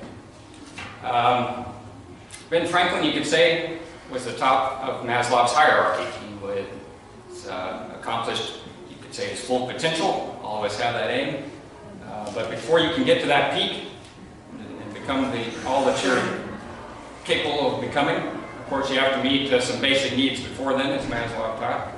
At the very bottom there, you have to have food, shelter, and air and water. Those are basic things that you have to satisfy before you can go to the next level in this hierarchy of needs here. Above that is safety. Before you can be thinking a lot about safety, you have to have those first needs met. And that applies to the culture and economy of the United States. As we'll see here. Energy return on investment, again, we'll describe that as EROI for the rest of the presentation. That's just, you want to maximize your quantity of energy that you're getting versus the amount that you put into any system. Your return on energy investment there. So before coal, when you're heating your home with wood, if you can find dry wood, you go out and you cut down a tree, you split it, and the energy that you get back out of that, the energy that you put in to harvest that wood is about 30 times. That's actually pretty good. Of course, if your wood's wet, it cuts that about in half. And if it's hard to get to the wood or you have to transport it, it cuts it in half again. So that return starts to go down. Coal at the mine mouth, the amount of energy you put into it to extract it, you actually get 80 times the energy back when you're holding that chunk of coal in your hand. The amount of energy to pull it out of the ground, you get 80 times that amount of energy you put in. It comes back out of that chunk of coal there. So before coal mining, the economy of really all the world was agricultural.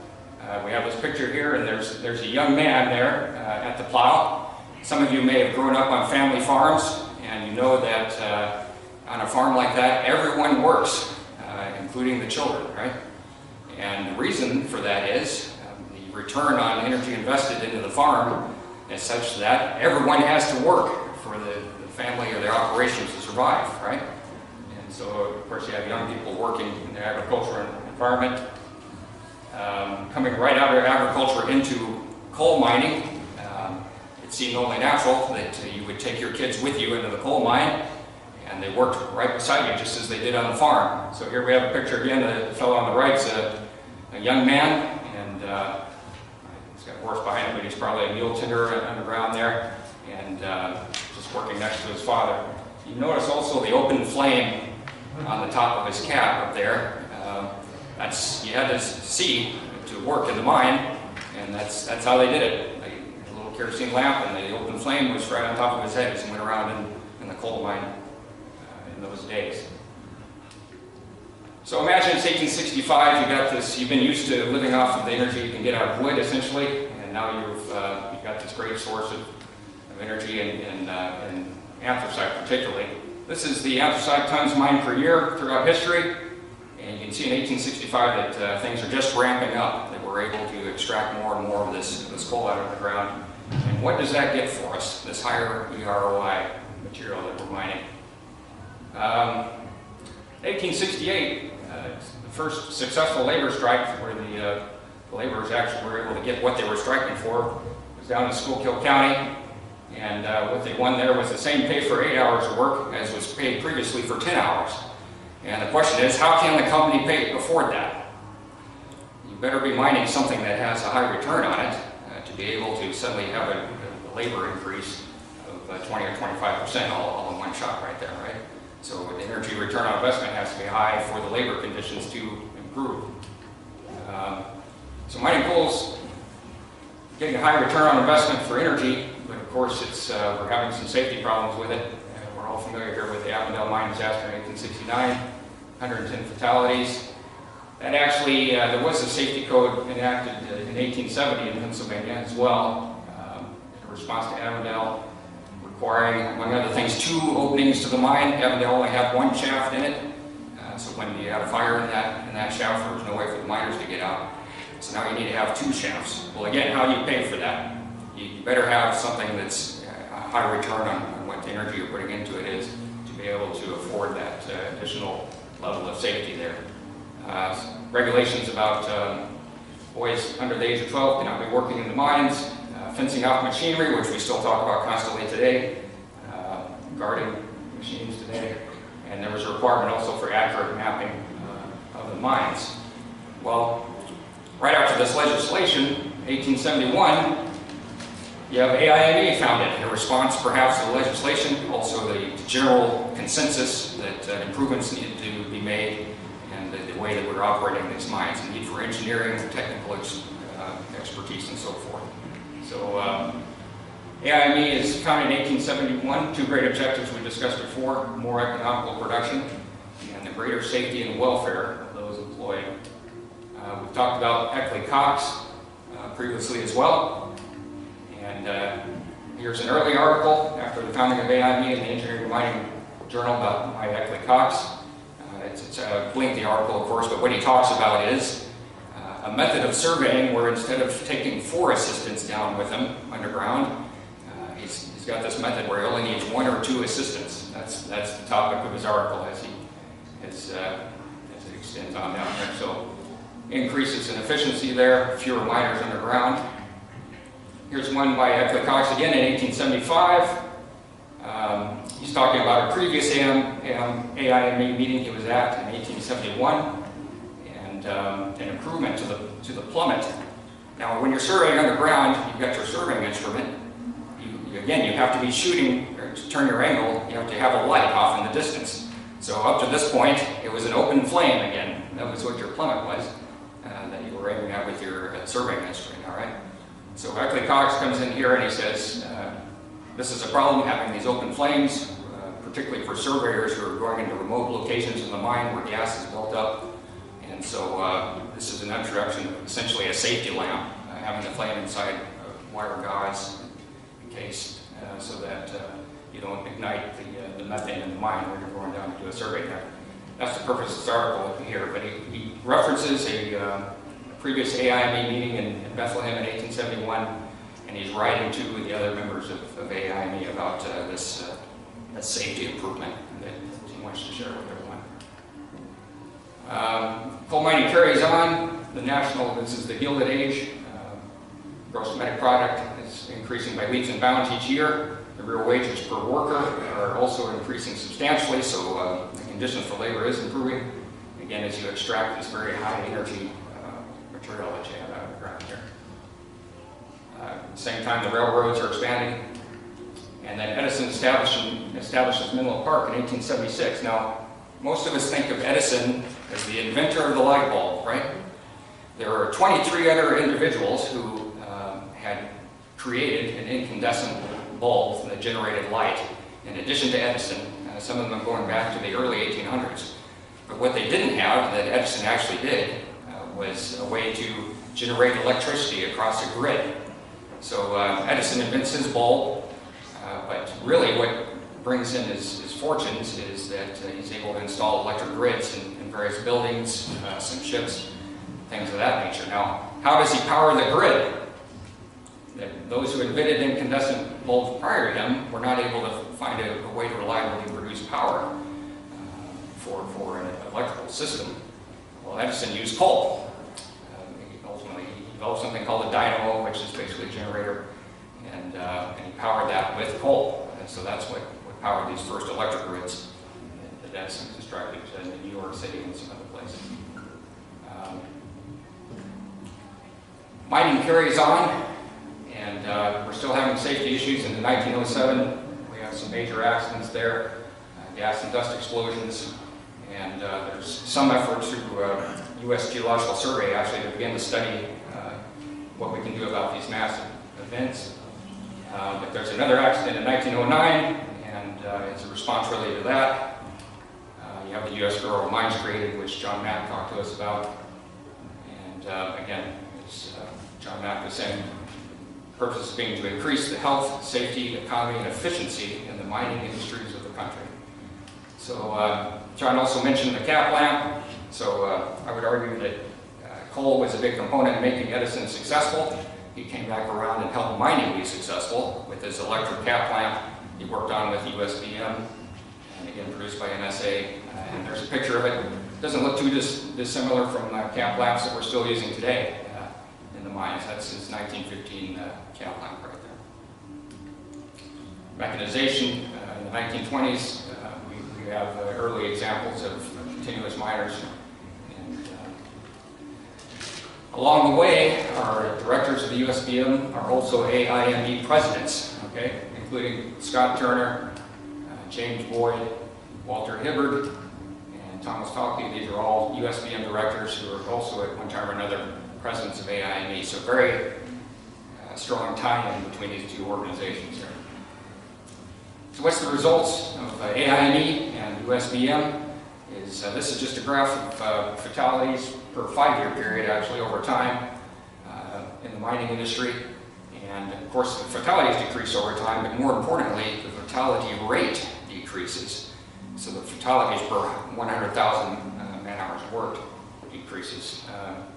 We had a height in 1917 of over 3,000 killed in the mines, and in the current day, we're down in the teens and 20s per year in terms of fatalities. So quite an improvement there as we apply technical solutions to these things. So it's 2019. Our labor work week, our straight time is 40 hours, 5 days per week. Our children are working in the mines. They go to school.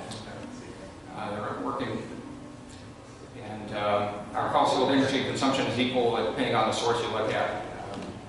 Actually, I saw one as low as 33 servants, but anyway, 60 to 160 servants in your house, keeping your house heated, washing your clothes for you, your dishwasher, whatever else that you're running in your house. Now, probably none of us here actually have 60 to 160 people in their house working for them. Your servants are sources of energy that we use here in our economy, okay? So I want to talk about child mortality rates worldwide, actually. Let's see if I took one here. There we go.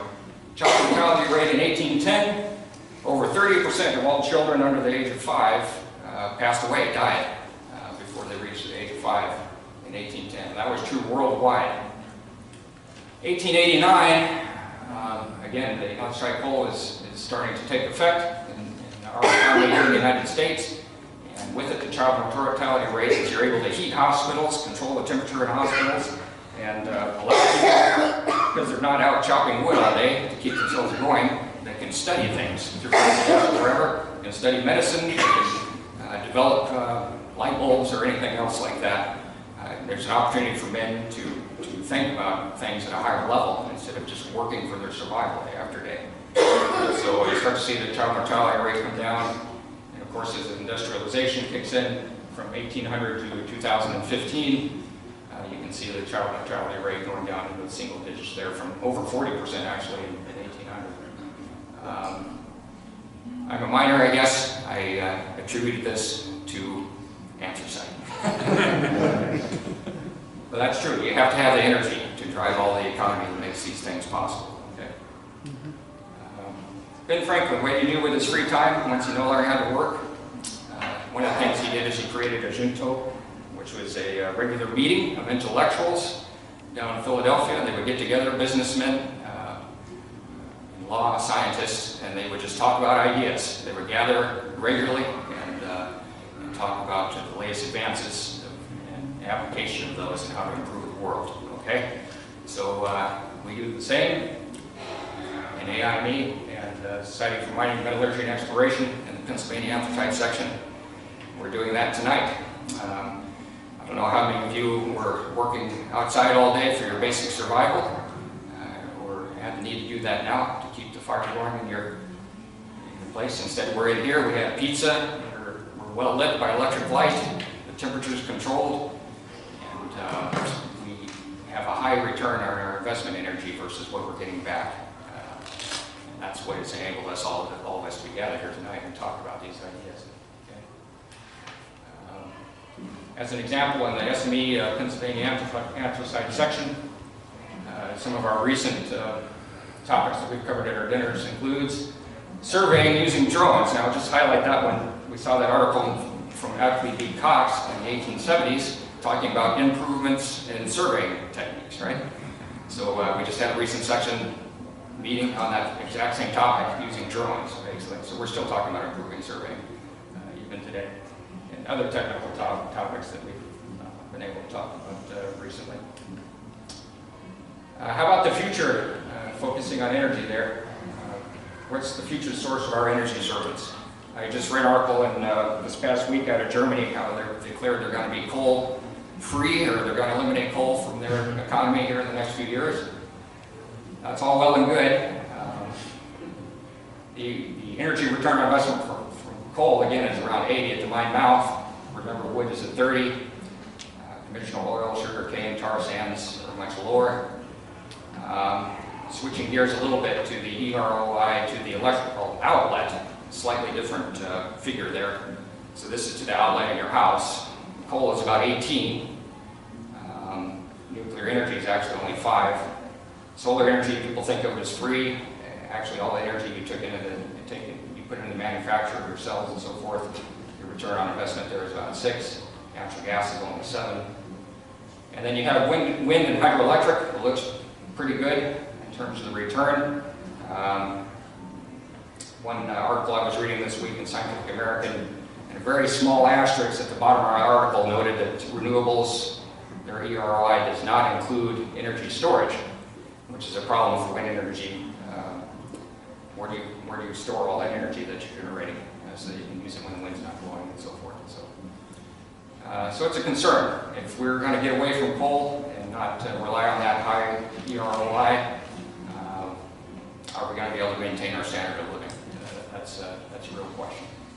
So I thank you very much for your time.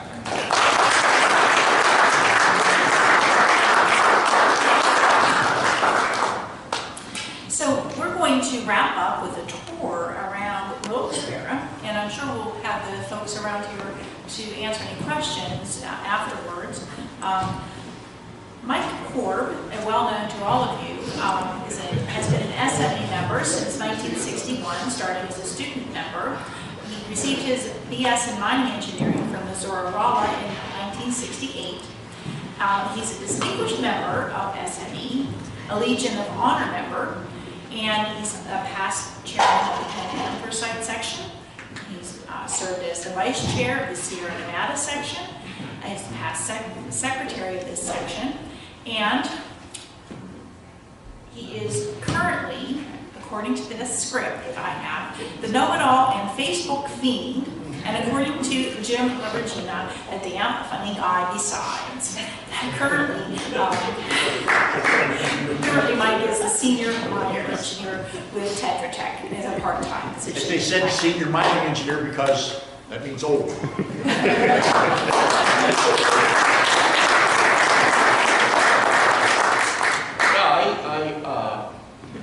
We talked a little bit about the Wyoming House. This was the building that was down where the Guard Center is right now, and sure would have been nice if that building would still have been there.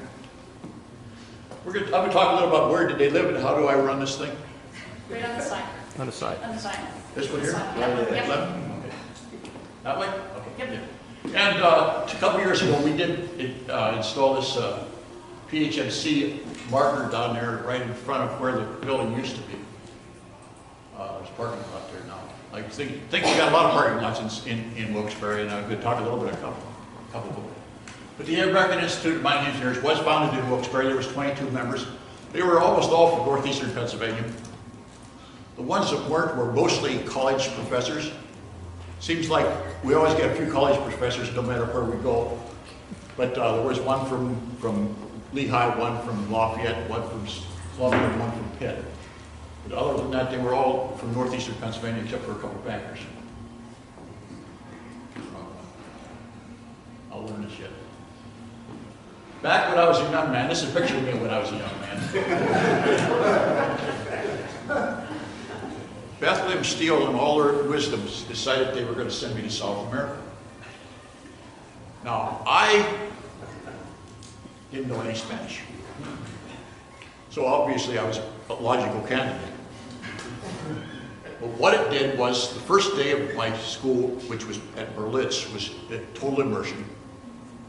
And they taught to me for 5 minutes before I started my total immersion. He talked to me in English, which I understood. I didn't speak it so well, but I did understand. And the first thing that they told me that we're going to tell you everything you need to know when you go to South America. You should, by the end of the first day, you should know almost everything that you're going to need to know, and you'll be able to converse with somebody. And I said, that's pretty good. And he said, the first thing we're going to do is we're going to tell you how to meet somebody. The things that you want to say to people when you first meet. Good idea. So I said, okay, fine. So this nice lady comes in and sits down, and she says, "¿Cómo te llamas?" I'm damned if I know. You know, I took Spanish in high school. My high school Spanish teacher, I think that she probably never had been any place further south than maybe Kentucky. But she did say, "¿Cómo te llamas?" And so I kind of remembered that means something about my name. So I said, "Mike Corbin." She thought, oh, she was really happy. And then she said, "¿En qué trabajas?"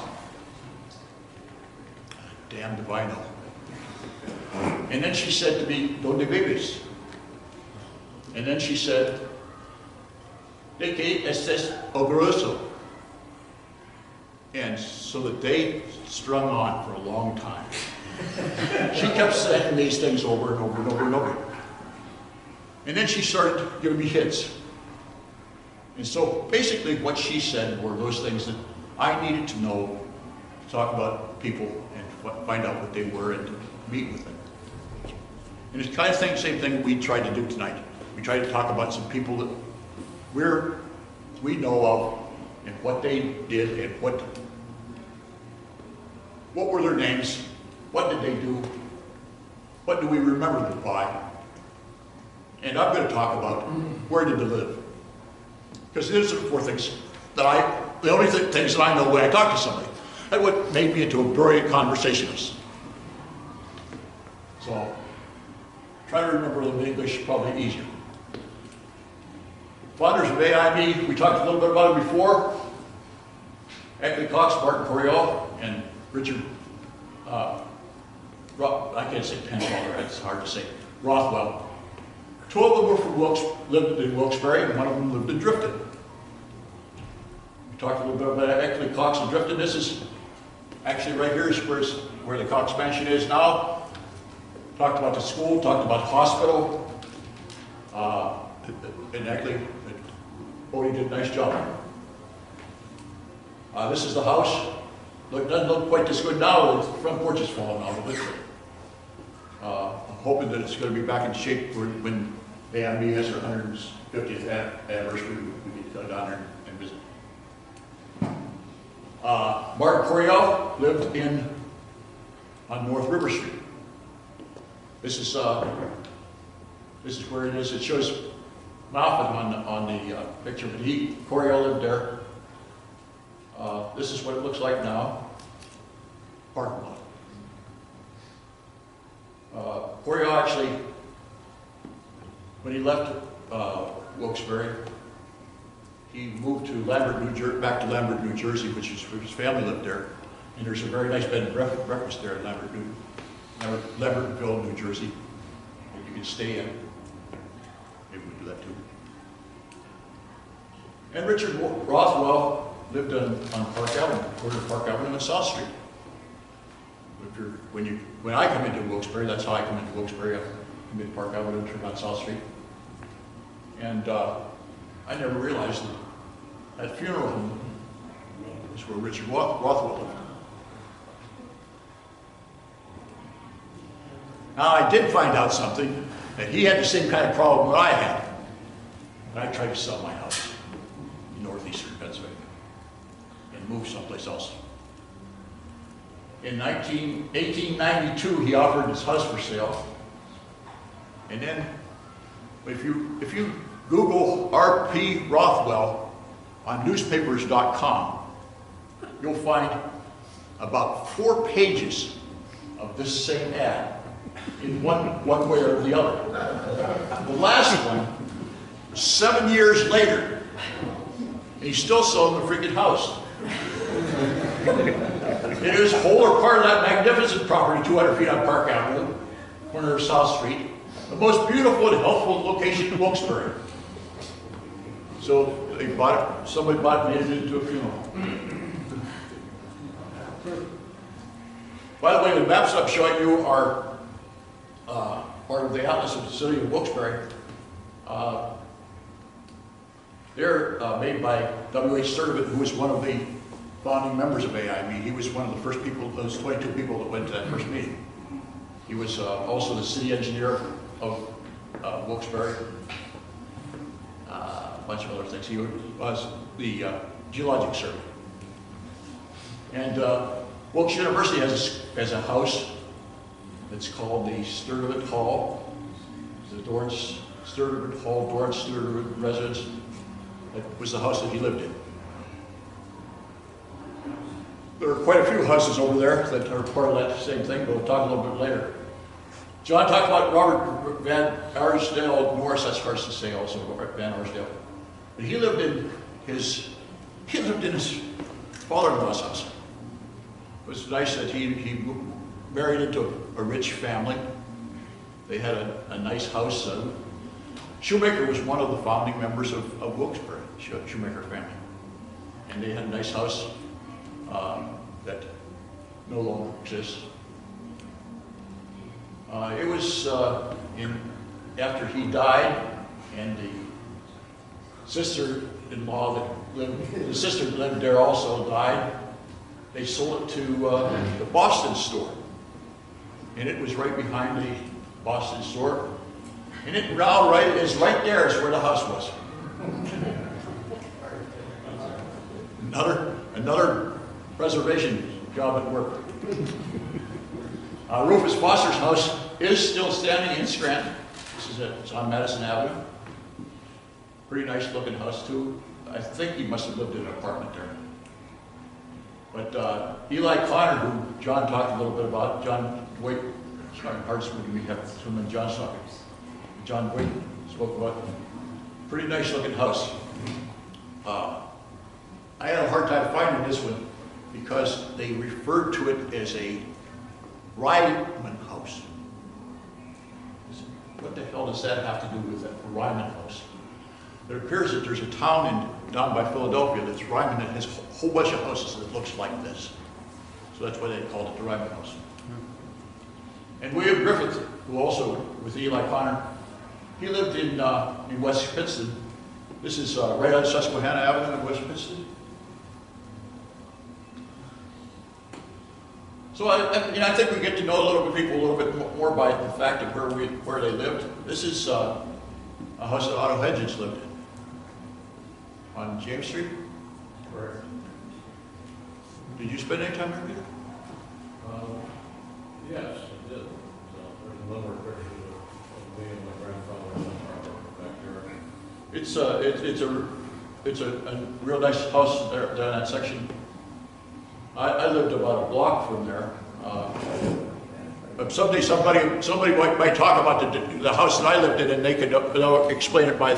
He used to live in this house that was right next to the house with the purple roof, and so people will remember that I lived in the house next to the house that had a purple roof. And then John Markle. John Markle's house was at the corner of Broad and Church Street, right in the center of Hazleton. The Eldemont is over here. The Candu is right here. There's a church across the street that Markle built. And this house was on the corner, got torn down. It didn't get torn down. It looked like that. They actually moved it. They picked up the house and moved it a block down the street. It's now the funeral home down at the corner of James. It's right by the Hazleton Shopping Center. The house was moved about 3 or 4 years after Markle moved out of it. put in the Jerry Woodring store that was on the corner there for a long time, and now the bank is there. Then, of course, like Jim said, that Marco moved to the top 2 floors of this apartment house. And when Mary had died 3 years before he did, she left him $2.8 million. So he was pretty well-to-do. Among the other things that Jim didn't mention, it had 26 telephones. I have almost 26 telephones in my house. And did you know when the phone rings, I can't find one damn one of them? So, John and I have something in common. And then, to talk just a little quick bit, because we are over time, and we're going to go aside here real quick. But this is from that Sturtevant map also. This is a current picture of the historic district of Wilkes-Barre. And there are about 8 houses in here that are still existent, that members of AIME, the first few years of AIME and the Penn-Anthracite Section, people lived in. Just a couple of them to talk about real quick about, and this is one of the things that actually got me thinking about doing this thing. So I read this article about this house right here, right next to the Guard Center. Like I said, this is where the Wyoming Valley Hotel was at one time. But this house was built for Charles Huber. The company built it for Charles Huber. This was their office, and they didn't want him to have to walk too far to work. He was the president of the company. And you know, I never worked for a company like that. But they built him this house next door, and it cost $35,000. I had a house that was worth $35,000. That was in 1910. This is the house today, and this was Huber's picture. This is Huber Breaker was named after him. He was when he was president. He was chairman of AIME in 1930, 50 years before I was. And I thank Wilkes-Barre Preservation Society for a lot of these pictures. And Paul Sterling, who I was thinking about giving a talk on, so I'm going to talk a little bit more about Paul. He lived in this house, which is on West River Street. It's called the President's House at Wilkes College. Paul was a president and secretary treasurer of the Penn-Anthracite Section, and he was known as the builder of breakers. He built about 7 coal breakers for the Lehigh Valley Company. First one was at Avondale, which was called the Chauncey breaker. He also built the Dorridge breaker, which still parts of it remain over there, and the Hazelton 40, Hazelton shaft breaker, among those that he built. One of the things that I thought was the neatest that he did was he was against the concrete wall that they were going to put in Wilkes-Barre to protect the city from flood. They were pretty sure that they were going to be able to save the park that went down to the river, which you can see here in the background. It's a very bad picture, but it's from the paper. Times Leader, not from Standard Speaker. They were going to put a 4-foot wall in, and that was going to keep this water out of the city. But Paul was one of the people that spoke against that. He was more in favor of what the Corps of Engineers were going to do, and somewhat what they eventually did do. You can see the difference here between what the Corps was talking about doing, what the city was talking about doing. was actually going to be, the total height was going to be 6 inches right here at this point. They were going to put a wall up that was 6 inches higher than the flood had been. So I think that a lot of things that we talked about are things that make that memory. And some of the other memories are what's left of Hazelton Pumps in Hazelton. The Fridge building in Scranton, which was the school of the International Correspondence School John talked about. The Hall of Engineering in Lafayette. Also saw a picture of the Hall of Engineering at Wilkes. Talk a little real quick to tell you this thing, 2 things. I put both these mining schools out of business too. When I was in high school, I was going to go to Lafayette or Lehigh. I wrote to both. Lafayette sent me a letter back, said, sorry, we can't make you a mining engineer. We're not going to offer mining engineering anymore. But Lehigh did admit me, and then 6 months before I got into school, they wrote me and they said, well, we're not going to offer mining engineering anymore. So I'm kind of thinking that maybe they didn't need a one on one. And then MMI, which was founded by Cox, is a great school in preparatory school in Freeland. I just wanted to give you a little bit more to tell you a little bit about what those people actually did. And we want to thank you all for coming out tonight. Thank you very much for coming out in the cold weather. Hope you enjoyed what we had to talk about. Our membership's open to the public. Anybody who's interested in mining, we'd be glad to have you at our meetings. Our meetings are all open to the public. Generally, we put some kind of an advertisement out. We're on Facebook. And we'd be glad to have any of you as members. Thank you very much for coming.